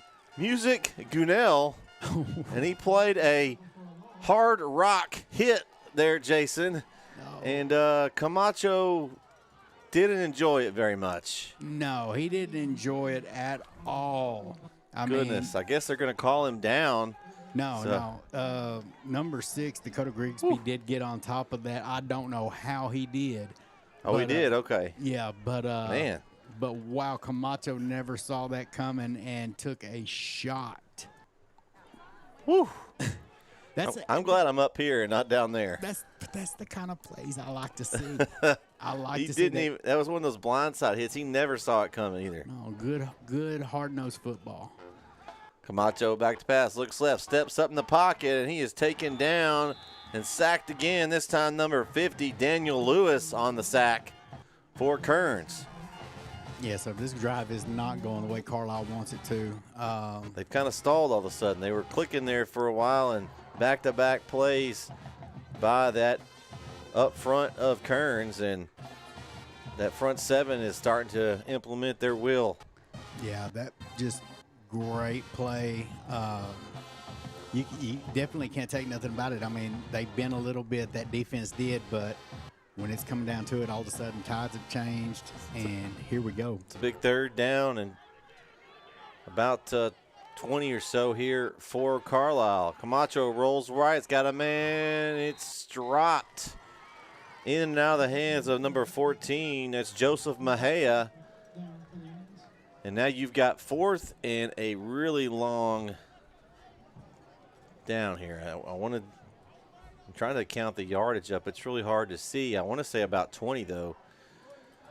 I don't know, Jason. I know you're down 2 scores, and you don't want to give it back to that Kerens offense, but this will be a tough one to go for here. Yeah, I think you have to punt it and try to pin them back at this point. You still got plenty of time in the game, but you give this hard-running Kerens offense the ball back this close, and I think it's trouble. But they're going for it on 4th. They are going for it. 8:16 left here in the 3rd quarter. Pressure. Camacho steps up. He's got Grigsby. Oh, I thought he had a hand in there to catch it. And we got some trash talking here in the backfield, but Grigsby couldn't come up with it. And Kerens will take over with good field position. I don't know if he heard footsteps. It really did look like the throw was there. I thought he had it too. He may have heard them footsteps coming. I mean, and one thing we will say about this Bobcat off defense, they're not scared to hit. No, they're not.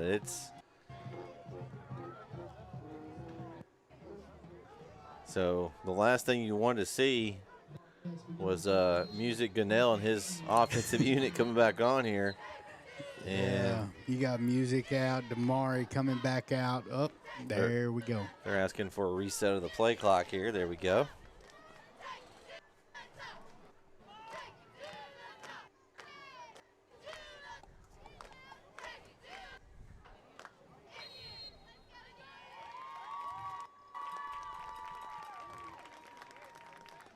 So here we go. 1st and 10 for Kerens. Gunnell going to hand off to Payne. Payne cuts it outside. Goes through a couple of arm tackles, and there goes Payne. Oh, and he is tackled hard. I think that was number 15, Aiden Martin over there. And yeah, he went to make that cut. And then he just got flattened there. Yeah, I mean, all his momentum had stopped, which made it look that much worse, but great run. I mean, the kid, explosive. So I'll brag on him all day at this point. I mean, he's just shown me a great game so far. So they're across midfield now at the Indians' 43-yard line. 1st and 10 for Kerens. And there's a lot of laundry on the field again. I think we had some movement early there. Yeah, it looked like number 8, Isaiah Jordan, got a little jumpy on that one, so come back just a little. So it'll be a 5-yard penalty. It'll put them back at the 48-yard line, so it'll be 1st and 15 for Kerens.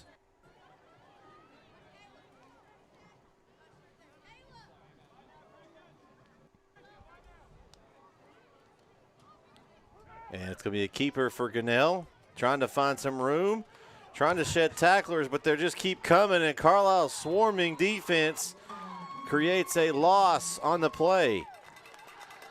Christian Garza slowed him down. Number 3 slowed him down. I was laughing because Gunnell is just pushing him down into the dirt. He got clear of him, but then the rest of the Carlisle Indians showed up. So yeah, he was waiting for that tribe to come help him. Yeah, they needed to at that point.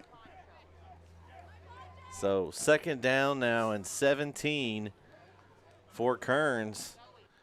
This would be big for Carlisle if they could force a 3-and-out here. End around sweep. That looks like that's number 9 for Kerens on that sweep, Malachi Williams. And they got a nice chunk play there on that big 3rd down and long. We'll see where they spot. He went out of bounds across on the other side. He's talking about 4 yards to go. So ooh, that's a nice little gain there. So a big 13-yard run. So 3rd and 4 for Kerens. Now it's 3rd and manageable. Yeah, definitely is. Especially for this offense. I mean, I'm looking to see it's either Gunnell's going to keep or he's going to hand off to his partner Payne in the backfield. We'll see if they go that way. It's a man in motion. And Gunnell calls his own number straight up the middle, and he's undercut, and I think he's just going to get the first. Just enough for the 1st down. Yeah, I was looking. That's a big one for Kerens there. Yeah, I was looking because there's one guy, we mentioned Payne. I mean, obviously he's done a heck of a job today. We mentioned Gunnell, the general of this offense, but, I was looking for that one that's been kind of sneaky today, but he's had some great plays, and that was Nehemiah Massey, number 1. Yeah. I'm waiting on him. I don't see him out there right now, but I am waiting on him to call his number again. He's been kind of that change of pace guy. Exactly. Gunnell hands off this time. Payne. He's got his ankle grabbed, and he couldn't go anywhere, and then some more Indians came in and made the tackle. That's what you call an ankle tackle right there. That was pure ankle. He was like in a bear trap at that point. It looked like Kurt Angle had him in the ankle lock submission. Yeah, he could not break loose from that one. I mean, and believe me, he was trying because I was expecting him to gain a lot more if he was able to get out of that because he's just shifty. He is a great runner. I'm gonna need me one of those.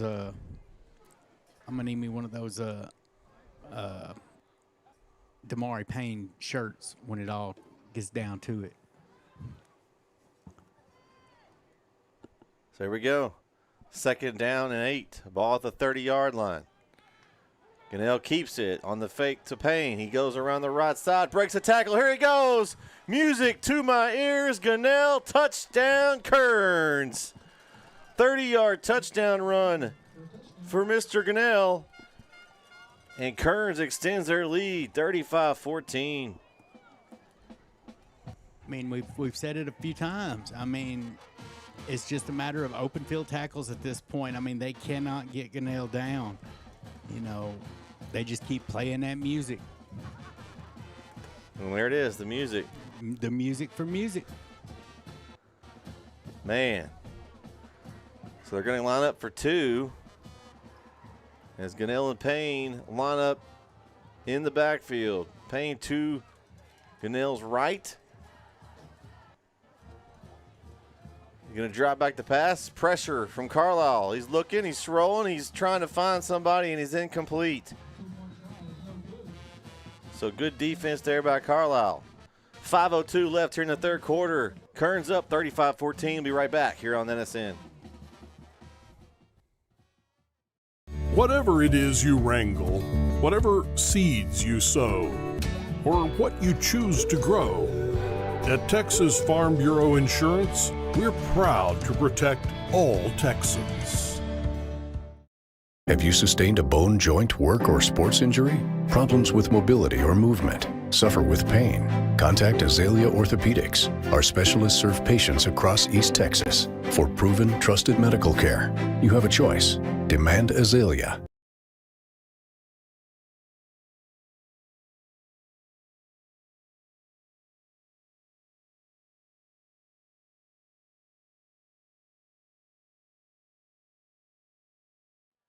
And we're back here on the NSN. Got a few scores for you guys, courtesy of the NSN app. As Carthage leads Brownsboro at half, 44-0.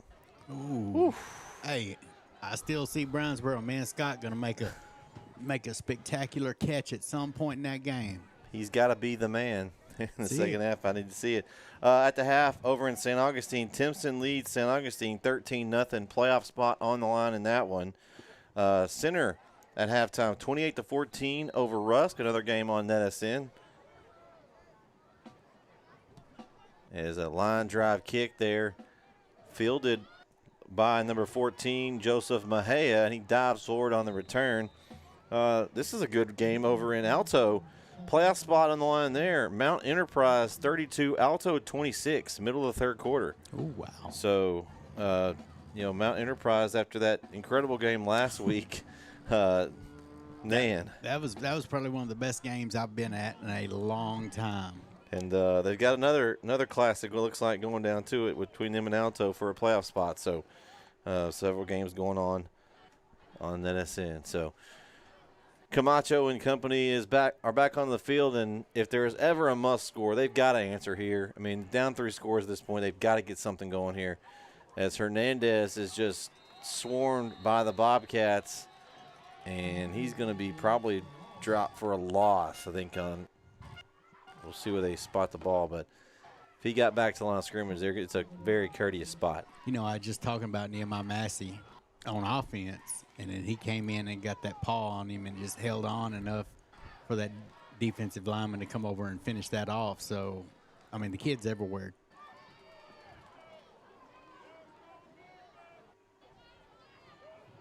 So second down, and it looks like they did give him a yard loss. So it'll be second down and 11. Camacho, a little screen play. That is Elvis, I believe. And it is, and a big screen pass and a first down for Carlisle. And they needed something right there. It was a smart play. I mean, the the defensive line for the Bobcats, I mean, they've been getting great penetration. So take advantage of that aggressiveness at this point. Yeah, make them think twice about sending that pressure. And they sent it that time. That screen was perfectly called, dialed up by Coach Sharp and the Carlisle offense.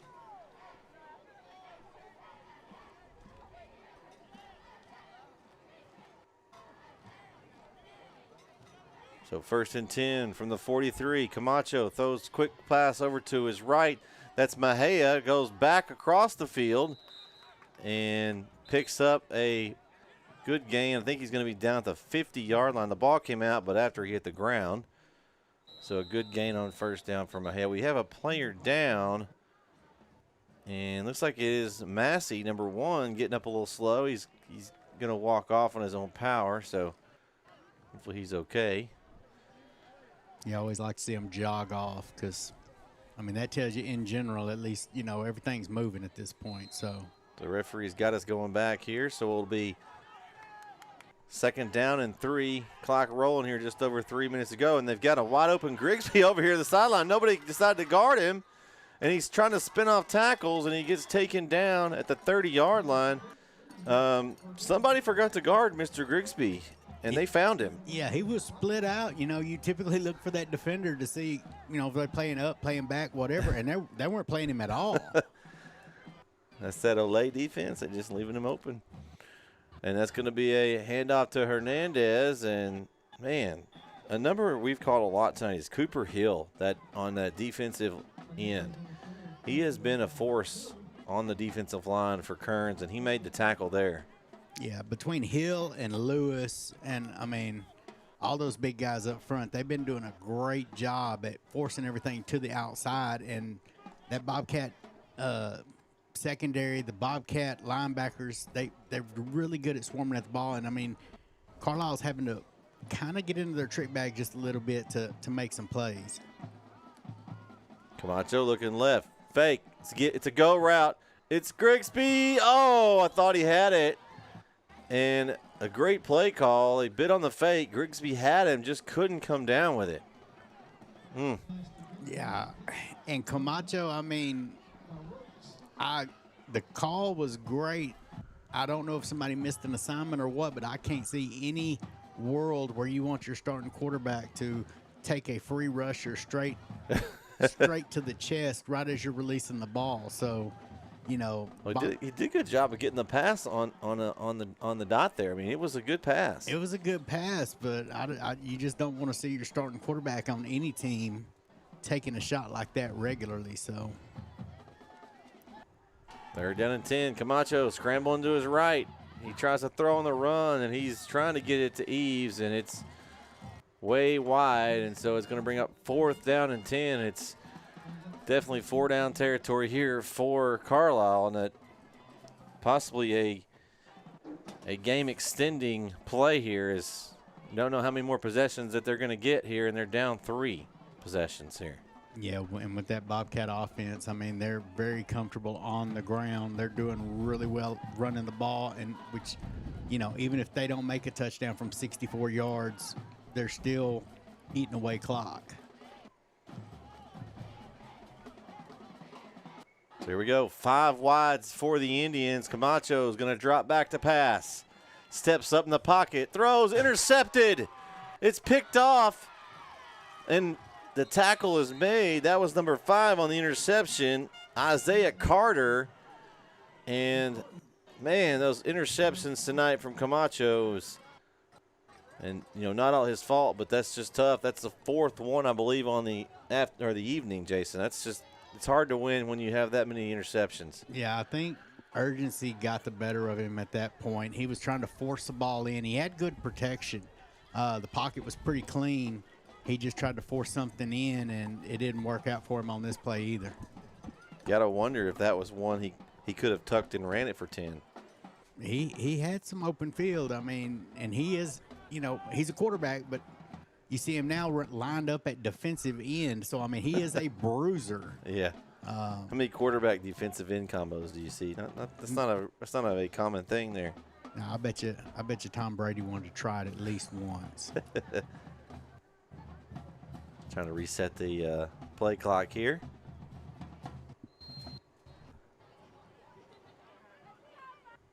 So that's going to be 1st and 10 now at the 35-yard line for Kerens. And this is going to be Massey on the carry this time. Massey goes up the middle and then takes it outside and then is met immediately by number 52. That's Brian Puente. Yeah, Joseph Mejia was there too. And realistically, they, you know, the last second, the Carlisle defensive line shifted, which actually opened that up just a little more. But great swarming defense covered that up and only allowed for that 4-yard gain.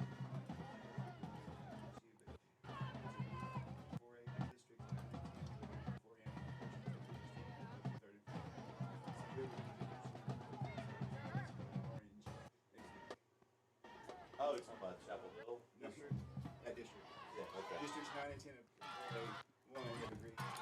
So then you had Nehemiah Massey run it up the middle, found a crease and big gain. I mean, gained about 13, 14 yards just on that carry. Just a great piece of running.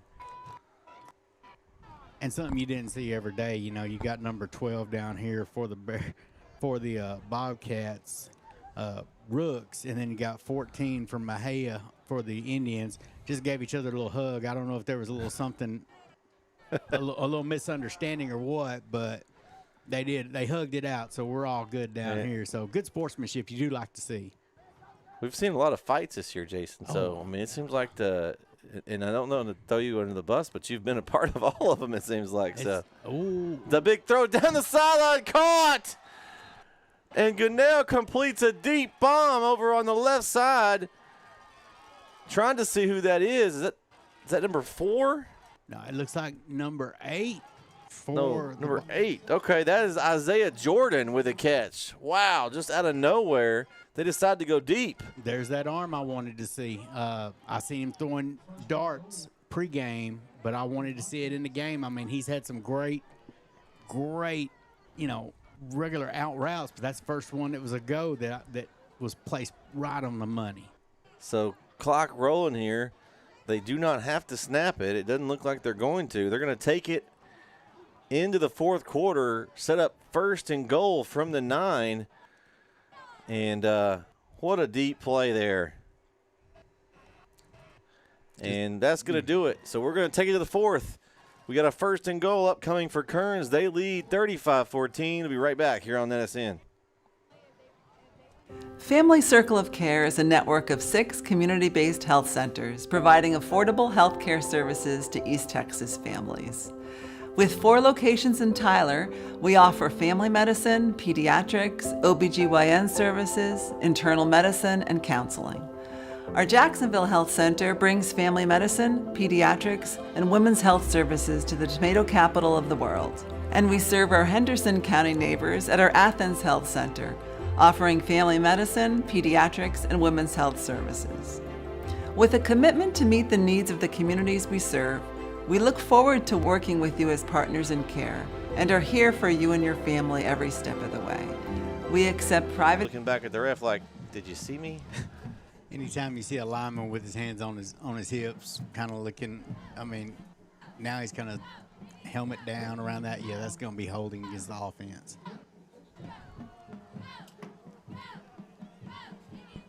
So they're going to back them up 10 yards, and it'll be 1st and goal from the 19.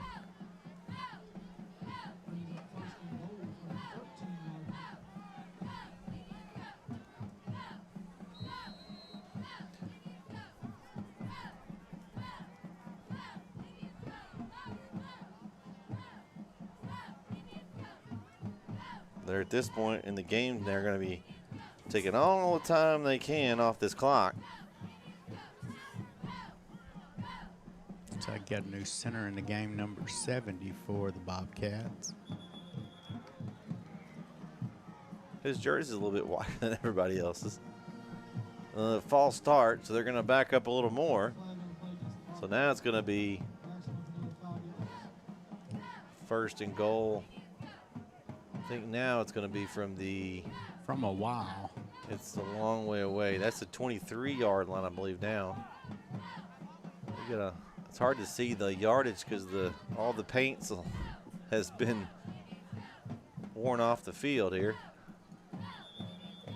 Yeah, number 70 lead them to the So line. they don't even Jacoby have Brown. the scoreboard's got it at the 19, but it's past the 20. They can't even see the yardage markers either. Because they're definitely at the 23. There's the 30. I can see it. So it is 1st and a long way here. I'd like to thank everybody for tuning in to tonight's broadcast. Remember, make sure you subscribe to our YouTube channel. Go check out our NetSN app. It's on Google and Apple devices. It is free. And also like this video for us. It really helps us out.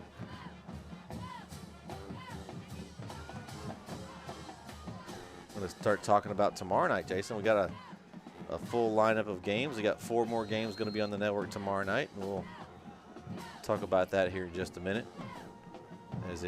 Now they're going to get started. First and goal from the 23. Massey up the middle, and he is taken down pretty quickly. He got a couple yards up close to the 20. So tomorrow afternoon, we'll start our action. I'll be over in Bullard, Texas, Harrington Stadium, as we have a win-or-go-home game between the Austin Brentwood Christian Lions, I believe. They're Lions. And the Brook Hill Guard. So that's where I'll be. You'll be over in White Oak?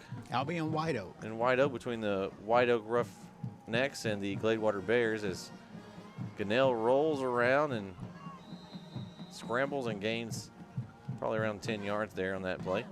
So we'll have that game, and we'll also have, I think, Hemp Hill and Shelbyville. Larry will be on the call over there, and then Jaron will be with you. Oh, Jaron will be with you. Yeah, Jaron's with me. Keith is going to be over with Christian in Big Sandy, as Big Sandy looks to continue to work their way into the playoffs. They are in third place in that district, and I believe they're locked in, but trying to end the regular season on a good note. They'll be hosting the Union Grove squad. They're the Union Grove Lions. So 4 games on the network tomorrow night. So if you're not going to a game and you're at home, you can tune into those games for free on NetSN. Gunnell, a little play action. Going to throw back to this left side. It's Massey. And he's going to get over the top and into the end zone for the touchdown. Wow.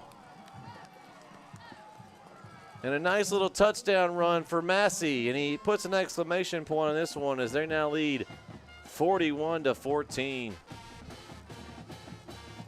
Man. I mean, just impressive. I mean, he beat the guy covering him. He beat him around the edge, but then you had that one defensive back there and just hurdled him for the end zone. So 2-point conversion attempt upcoming.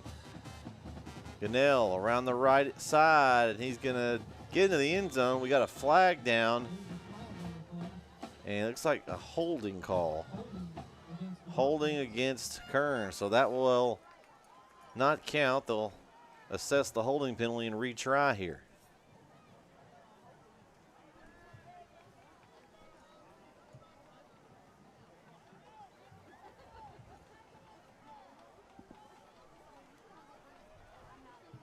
See if while we're doing this, I can look to see if we've got any score updates to any of these games. Timpson's up 13-7 now as St. Augustine got on the board. 3:30 left in the third quarter there. That game we had earlier on NetSN that Larry was covering, West Sabine got the win over Sabine Pass, 54-7. Wow. So West Sabine ends their regular season on a high note there. Getting ready for going to the playoffs. Still no change in that score in Mount Enterprise. I'll be trying to keep an eye on that one. Here we go. The 2-point conversion try now. From the 9, make that the 9-yard line. Gunnell calls his own number. Whoa, he thought he did. He backs up, spins away, throws, and to the wrong color for the first time tonight. Intercepted by Carlisle. And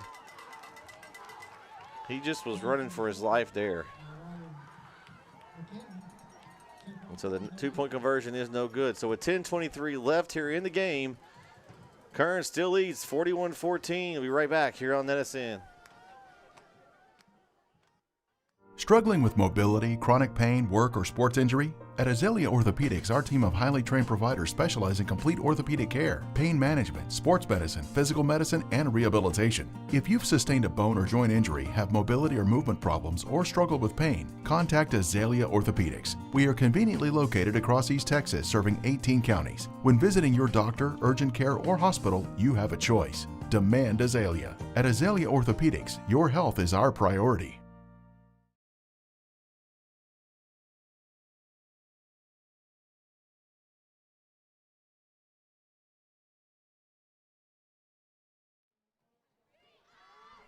And we're back here on NetSN. Brett Swinney, Jason Cavazos here in Price, Texas tonight, Arrowhead Stadium. And we've done quite a few Carlisle games this year. And, man, shout out to Coach Sharp and this squad. They've had some injuries. They're a young team. Put themselves in a chance to get in the playoffs tonight. Going to come up short, it looks like, but still a hard-fought season for them. And one of the seniors here with the return, that is Adam Eves. You've got, look at down this roster. Think about how young they are. They've got a couple of guys they're going to miss, though. One of them being Trent Eves. We just talked about him.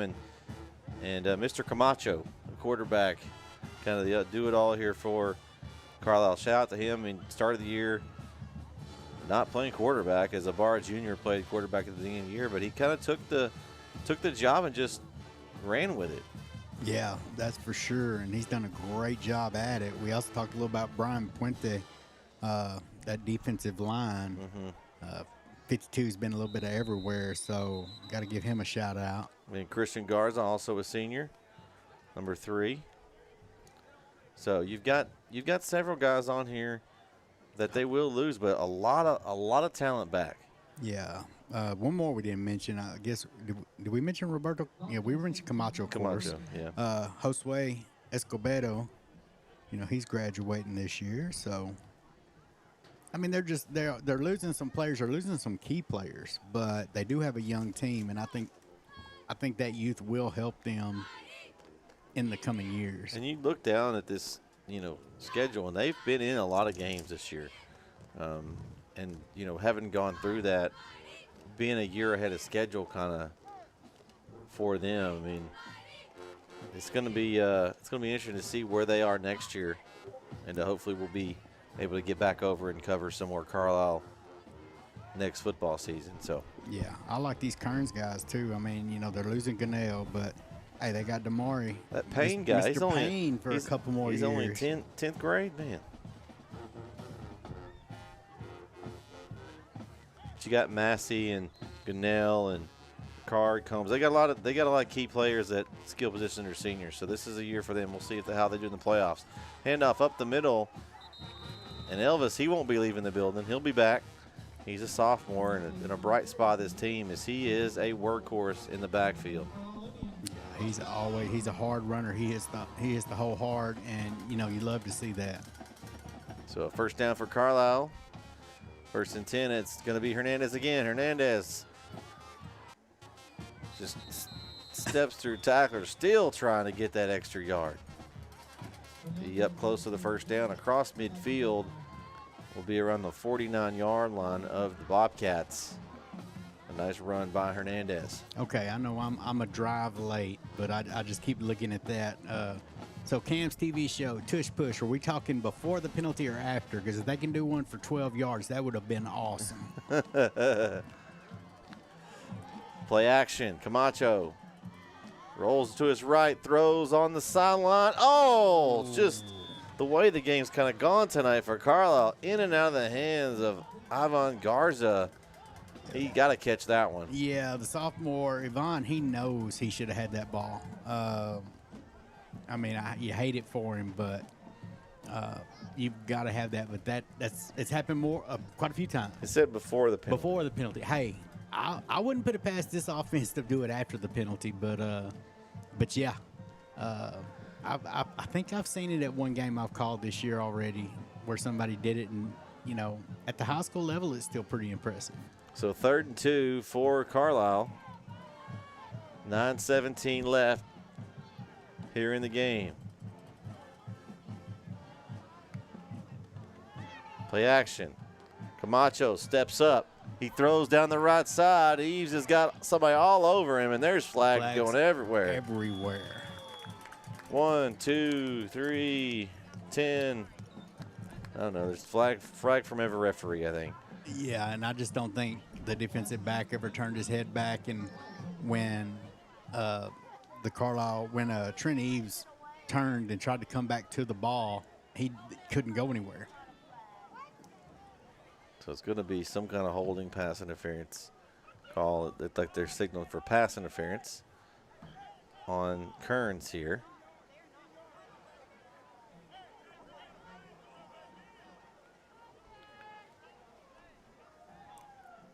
Refs are talking about it here.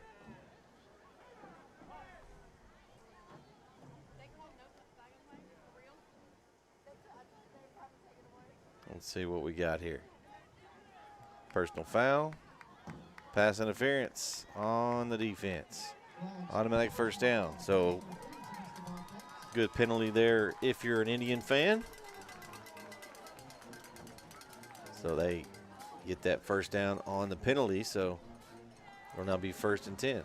I mean, the coverage was there. He just has to turn his head. He has to turn his head and pick up the ball. Camacho hands it off. Fernandez runs into a bunch of bodies, still trying to power through. He's going to get maybe a yard. There wasn't a lot of room in there. No, a lot of big bodies up front right there on that one. Big number 50, Daniel Lewis was in there, and I'm just gonna have to say this, Mr. Lewis, you're not old enough to do that rock thing to get up. You're young. Just hop up. But he comes out, number 75 comes in, Jamal Camben, junior defensive lineman. They give him 1 yard, 2nd and 9. Camacho throws, and wires were crossed there. Him and Eves didn't have the right frequency on their radios. They weren't communicating. I don't know what happened, but Camacho threw one route and Eves ran another. That's happened a couple times this game, and I'm not necessarily with Eves, but receivers have been on a different page on a few plays this game for the Indians.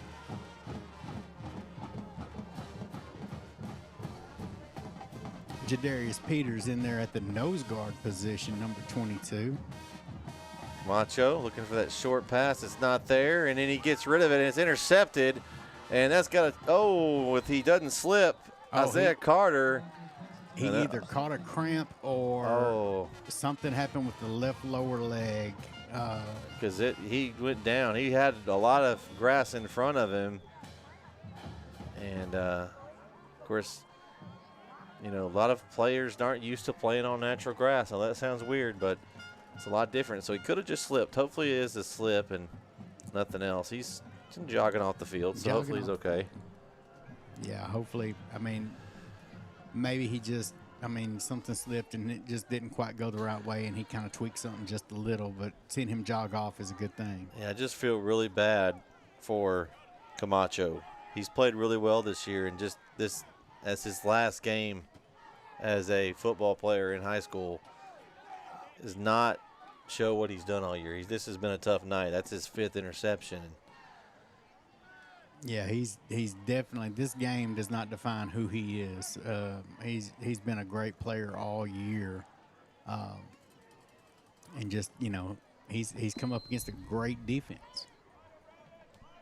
So Kerens, 1st and 10 from the 48-yard line. Handoff up the middle, and it's going to be Payne, and he is wrapped up immediately. No gain. Great hit by Antonio Ibarra Jr.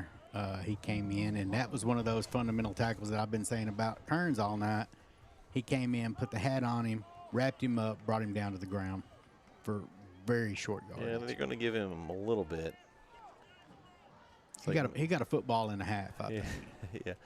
Ball's at the 49. Clock rolling now. I'm kind of surprised that Kerns still has some of the guys out there. They do. They haven't gotten some other guys in. You don't want to get one of those fluky injuries or somebody cuts wrong out here in this kind of game where you've kind of wrapped it up here. As it's going to be Payne, and he's going to take the ball outside, and there goes Payne. Payne cuts it up, breaks a couple of tackles, and he's going to be taken down just shy of the 20-yard line, but a nice run by Payne. Yeah, and just to go back what you were saying, if I'm Kerns at this point, okay, get the next touchdown. But what's scary to me is I seen them in warm-ups. They've got a quarterback with an arm throwing dimes too that was the backup. I guess he was the backup for Gunnell. They've got more speed, so Payne doesn't have to be out there the whole time. I'm sure he wants to be. He had more energy in pregame than I've seen a lot of players. He's fun to watch warm up. 1st and 10, little quick bubble screen type play there. That's a nice play by number 12. That's Rooks, and he's going to go in for the touchdown. 22-yard touchdown. Gunnell to Rooks.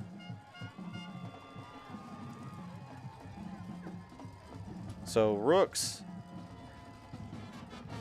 gets a touchdown to add to the total. And, you know, I'm going to go out on a limb, but my player of the game is music to your ears, Jason. Yeah. Music Gunnell. I mean, he's got touchdown passes of 22 and 7. He's got 3 touchdown runs. Just an incredible game for him. They're going to go for 2 here. He's going to throw back to his left. He's got double coverage he throws into, and he throws a perfect pass on target. 2-point conversion is good. Caught by Isaiah Carter, so I guess he's okay. That's a good sign. 6:38 left here in Price, Arrowhead Stadium. Kerens leads 49-14. Be right back here on NetSN. Whatever it is you wrangle, whatever seeds you sow, or what you choose to grow, at Texas Farm Bureau Insurance, we're proud to protect all Texans. Have you sustained a bone, joint, work, or sports injury? Problems with mobility or movement? Suffer with pain? Contact Azalea Orthopedics. Our specialists serve patients across East Texas. For proven, trusted medical care, you have a choice. Demand Azalea.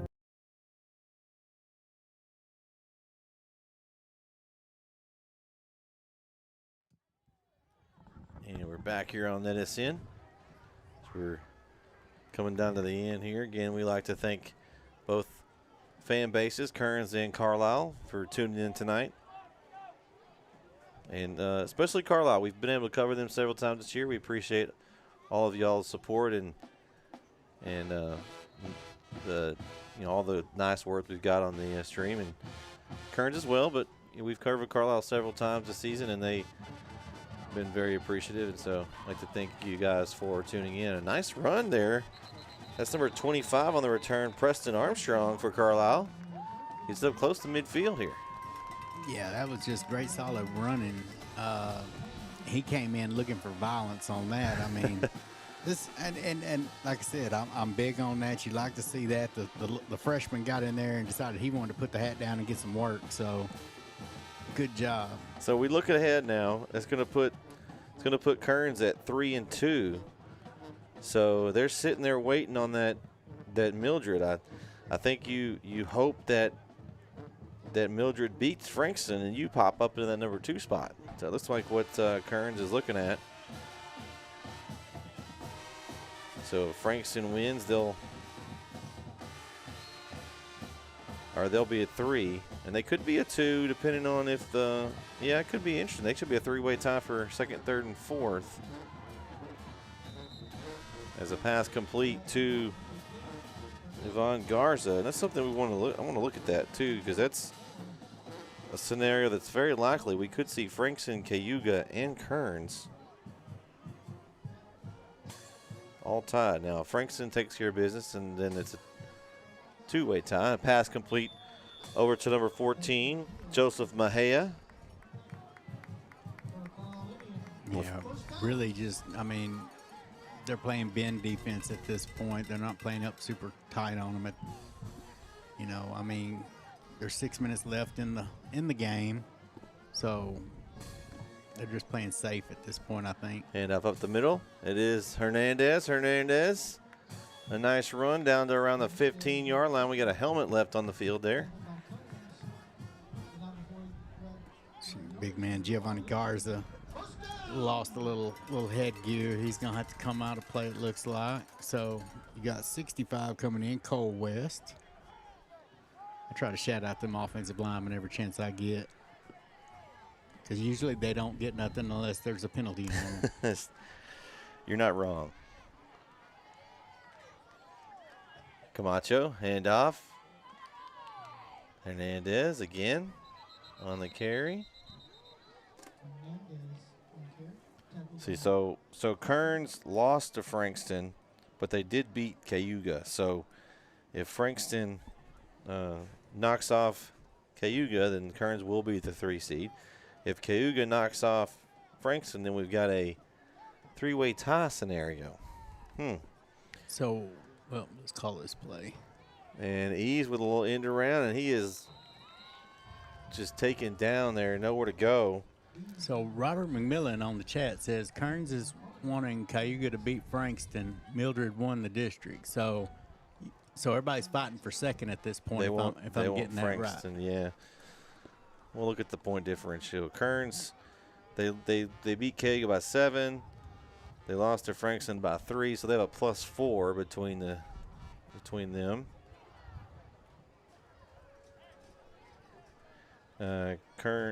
Cayuga lost to Kerens by 7, -7, and then they'd have Frankston. So it depends on tomorrow night's game. So there'll be a point differential to decide that if the game goes that direction. So a little trickery, ease back to Camacho, throwing all the cards on the table at this point, and the ball's going to be ruled down. That was a interesting looking play there. That was, and it's one of those deals you wonder what would have happened if he had kept his footing. Hey, we got a compliment here. JCJ says, "Thank you for doing it. Carlisle fans love y'all." We appreciate you. We've enjoyed doing it. We've gotten to know Coach Sharp and some of the coaches and fans, and we appreciate it. Hopefully we'll be able to get you guys in next year. And if there's anybody interested in sponsoring Carlisle football, that really helps us out. The more we can get sponsorship-wise, it makes it a lot easier for us to do more games. So we'd love to work with anybody that has a business in the local area or anywhere that just wants to sponsor our broadcast. So reach out on the website if you're interested, netsn.live, as we return back to play. And Camacho throws a strike to Grigsby. Touchdown, Carlisle. 27-yard touchdown pass from Camacho to Grigsby, and Carlisle gets them back on the board. Yeah, I mean, just those slant routes have been working. Really, they've been working all night. Those shallow slants, granted, those receivers have been paying for those some with that hard-hitting Bobcat defense. But, I'm surprised that they haven't thrown that just a little more. So we got a point after attempt on the way from Camacho. And the kick is up. And it's good. 3:19 left. 49-21. Kerens still leads. Hey, we've gained a fan tonight. Jill Jordan says, "Would love for y'all to cover Kerens." Hey, I would love to watch this. I mean, hey, I'm gonna talk, because I know Miss Jordan was talking about the band. So hey, great band, of course, because I try to talk about the band all the time. But it's a great football team. It's an exciting football team to watch. Yeah, we trying to see how well they do in class. But yeah, if you guys in Kerens would like to have us out, we travel around and cover everywhere. So again, the same thing. If you've got somebody that's willing to sponsor some broadcasts, it makes it a lot easier for us to get out to as many games as we can. So we do this for free. We don't charge the schools anything. We don't charge you guys anything. It's all sponsorship and still an ad base. So whether it's you want an advertising rant or you just think you like what we're doing and you wanted to donate, there's a sponsorship form on the website, netsn.live. You can go fill it out for information, and even if it's for next year, you can go ahead and fill it out. We can start working with you to get something worked in for next year. So we've got some teams we cover. We like to bounce around and cover all as many teams as we can, and I can't even count how many different teams we covered this year. It's been a lot. Yeah, it's been quite a few. I've been to a lot of places this year, so it's got another new one tomorrow. Yes, a new one for me tomorrow. And we'll be doing some playoff games for NFHS. Carlisle with a little pooch kick, fielded. Ooh, watch out! Oh yeah, the wrong one's got that. Payne with the ball, and he was looking for touchdown there, and he was trying to go their way, and it's good return for Payne and the Bobcats. But yeah, so we do, the playoff games they're owned by the UIL, so NFHS has all those, and so we work with NFHS to broadcast.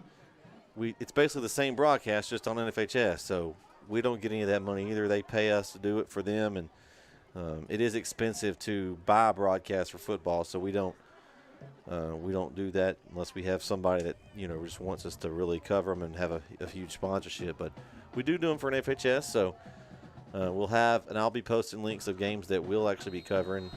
I think it's $12 for a month subscription. Not bad, and you get all the games that you want. There's a lot of games on there during the football playoffs. So, got a new quarterback in for Kerens and a new tailback. Tailback's going to be number 13 for Kerens. That is Zacharian Hamilton. Yeah, the senior getting a little run here. In at QB is Mason Spicer, the junior quarterback for Kerens. Yeah, I did want to say again, just talking, I keep talking about Payne, but he gets my award for the most entertaining player. He was dancing pregame, just high energy kid. Looked like he's having fun out there, and that, to me, that's the big thing, is if you're having fun out there, things seem to take care of themselves. So just a great job by him also this game. I mean, just overall, this whole Bobcat team, that big old line, I mean, none of this happens without them. So 2nd down and 8. It's got another handoff. Oh, what a shot! My goodness. Ibarra Jr. laid the lumber. Goodness gracious. Great hit. Oh, man. What a hit. I mean, he sold out for that one. That was either going to be highlight reel or just a big whiff. And he was perfect on that one, and just a great play. No gain, obviously. Man, oh, man. So 3rd down and 9 for Kerens. Clock rolling here. And they're taking every second of it as that play clock running down here. Okay, I understand the score is what it is. I do want to see the junior air it out one time. I'm big on I like seeing that. That's just me. Okay, here we go. Oh, and they're gonna lose 5 there. We got a little movement up front. There we go again. Those linemen. Come on, Luke. Always messing something up. Man. Oh, and they pull. Oh. They pull him out. They pulled him out. Oh, come on, hey, Coach. Is 74 in there? 74. Where's Colton at? I don't see him on the line, but there's a couple I still can't see. Could be a right guard. Can't see right guard's number. I do not know 7. Right guard, I can't tell. No, oh, it is there. He's there. That was and on it was him. on him too. Oh man. Oh, come on, Luke. That was Colton. Come on, Colton. Hey, he got in there though. He's in. Yep, there he is. He's in. Sorry, he got a penalty. Kamitra. He got his name called, or I get not called in this one. Hey, that's all right. He finna handle business this time. I'm big on O-line. I'm big on 74. So come on. All right, Colton, you got it. You got this. Now it's 3rd down and 19. Well, does he air it out now, Jason? You want him to rear back and throw it? Hey, I want him to throw. Well, the line's got to get set first before he can throw. We got to get these guys set. Come on, guys, calm down. So now that defensive line's probably going to have their ears back. You got to be cautious with the score, though, because they still can run. And there we go. Spicer's in the gun.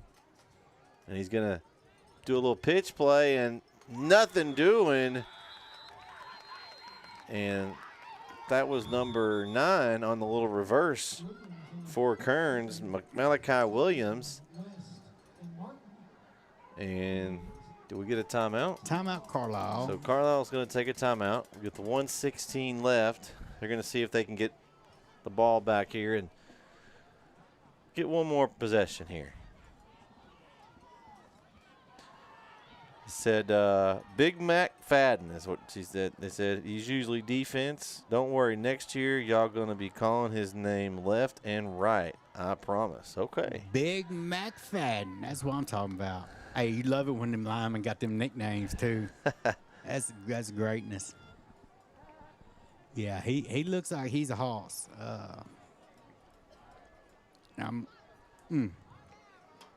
So back deep for Carlisle to return is Trent Eves.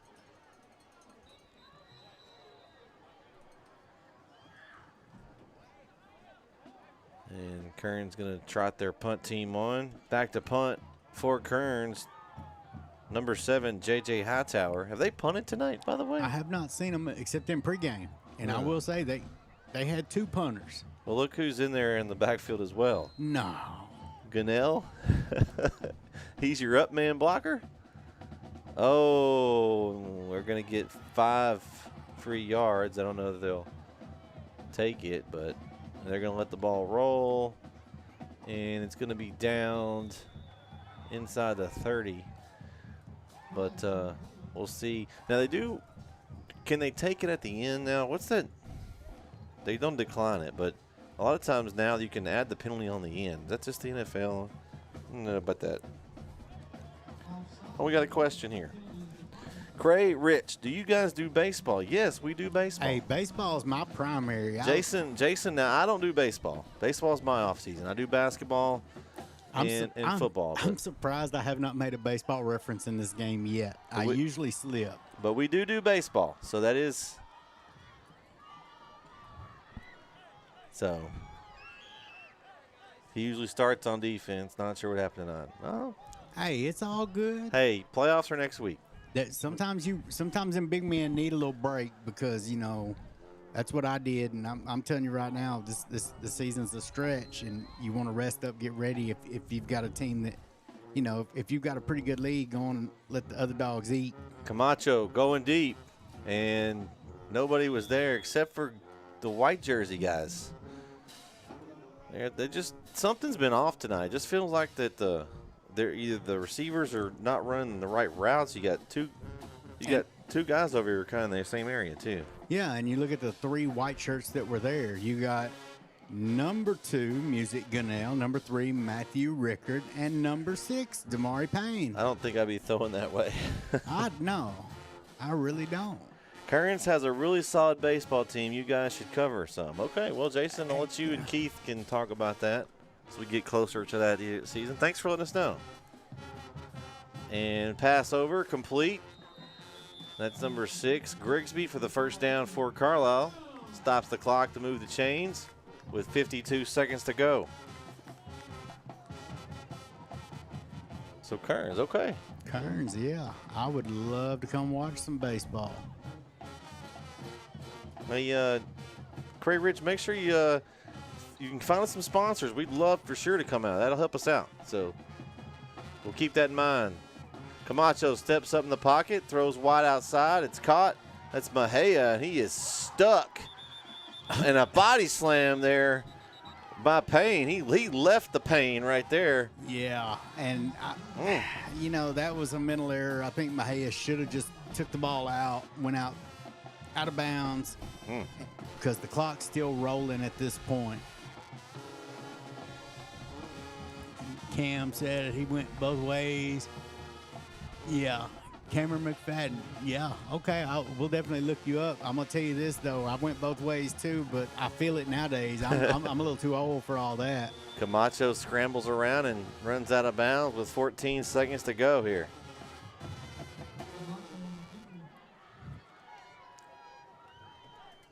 So a couple more snaps left for the Indians. But, that is the good thing about the smaller schools, because you don't see, especially those bigger schools, you don't see that Ironman football anymore. These two-way players are hard to find. I mean, Kerens got quite a few of there that are beasts. And then, like we said, we talked about Carlisle. We talk about Camacho, And it's hard to rest everybody because you don't have anybody else to put in. You don't have anybody to rest. I mean, you got the quarterback playing defensive end also. That's just crazy for Carlisle's side. But, I mean, hey, the kid's an athlete. Camacho rolling to his left.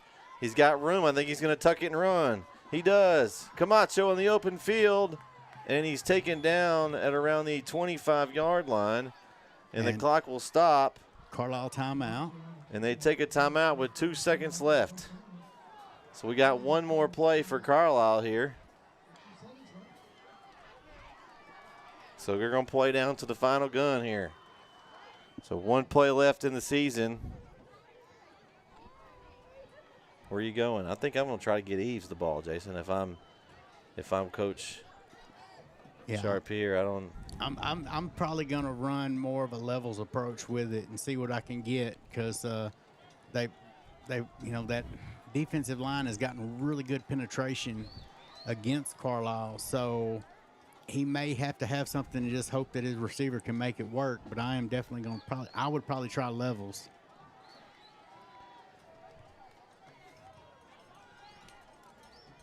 Again, one last time, we'd like to thank everyone for tuning in. Make sure you go subscribe to our YouTube channel. You can check out all our content. It is free of charge there on the channel. And like this video. And also go download our app. We've got polls. We've got pick'em contests. We've got you can submit game scores. You can share them with friends. Our game links are there. Just a lot of stuff in one app. And they're going to ask to reset the play clock there. But just a lot of things that we have in that app, and it's we're really proud of the app, and we're trying to add things and make it as user-friendly as possible. And this is going to be the last snap. Camacho steps up in the pocket. He heaves it to Eves, in and out of his hands. And that's going to do it here tonight in Price in Arrowhead Stadium. But great, impressive game, Jason, for Kerens. A tough way for Carlisle to go out, but, I mean, they played hard all season. And, again, nothing to hang their heads on. They've got a lot of guys coming back. So it'll be interesting to see how they fare next year. Kerens moves on, and they'll be either the 2, 3, or 4 seed, depending on how things shake out. But good luck to Kerens and the Bobcats in the playoffs. We may or may not see them in the playoffs. We try to grab games around the area. We never know what we're going to get. So We sure will keep up with them, though. I promise you that. yeah, and make sure you go download the app. We'll have all the playoff games and that stuff once they're all set. I'll get them all entered in there and be able to keep up with all the playoff games for the East Texas area. Let's go through our chat real quick. And let's see what we got. We got I want to get to Kerens and watch them in baseball. That was Mr. McMillan. Kerens has a really solid baseball team. Thank you for broadcasting. Great game, Bobcats, from Miss Davis. We got to go Bobcats. Thanks for the commentary. Great job, Bobcats. Yes, sir. So thanks for all the chats and everything. It was very fun. I enjoy those. Yeah, we enjoy interacting with our fans as well. So that's going to do it here from Price Arrowhead Stadium tonight. Kerens over Carlisle, 49-21. For our man Rob Mullins on camera, Jason Cavasso's next to me. I'm Brett Switty signing off. We'll catch you next week on NetSN. But don't wait. There's more tomorrow, Jason. Oh, yes. There's more. We have Friday Night Football on NetSN. So if you don't have a game to go to, check us out tomorrow. We've got 4 games on the network. So we're not going anywhere. We're going to pack up here, go home, sleep, get up. Tomorrow we got more games. Do it again. So that's going to do it for tonight's broadcast with the score of 49-21. Thank you for watching. Have a great evening, everyone. Good night, everybody.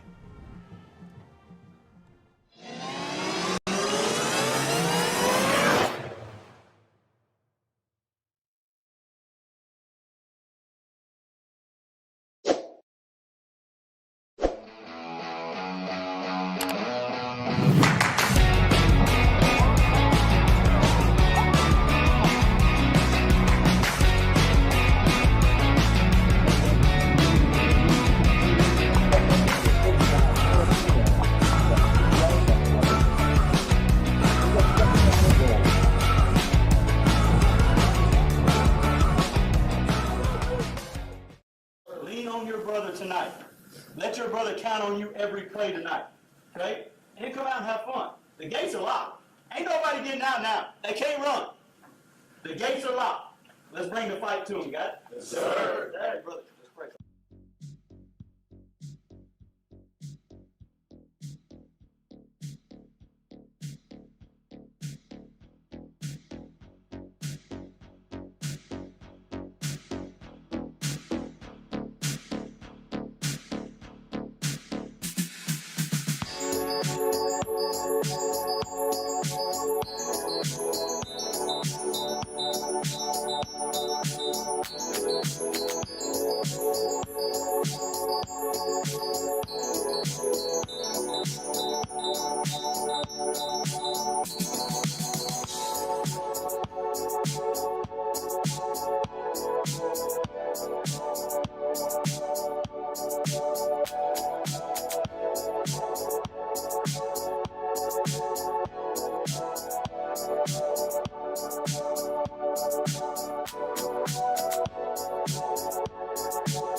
The Northeast Texas Sports Network is dedicated on delivering the most entertaining sports broadcasts in East Texas.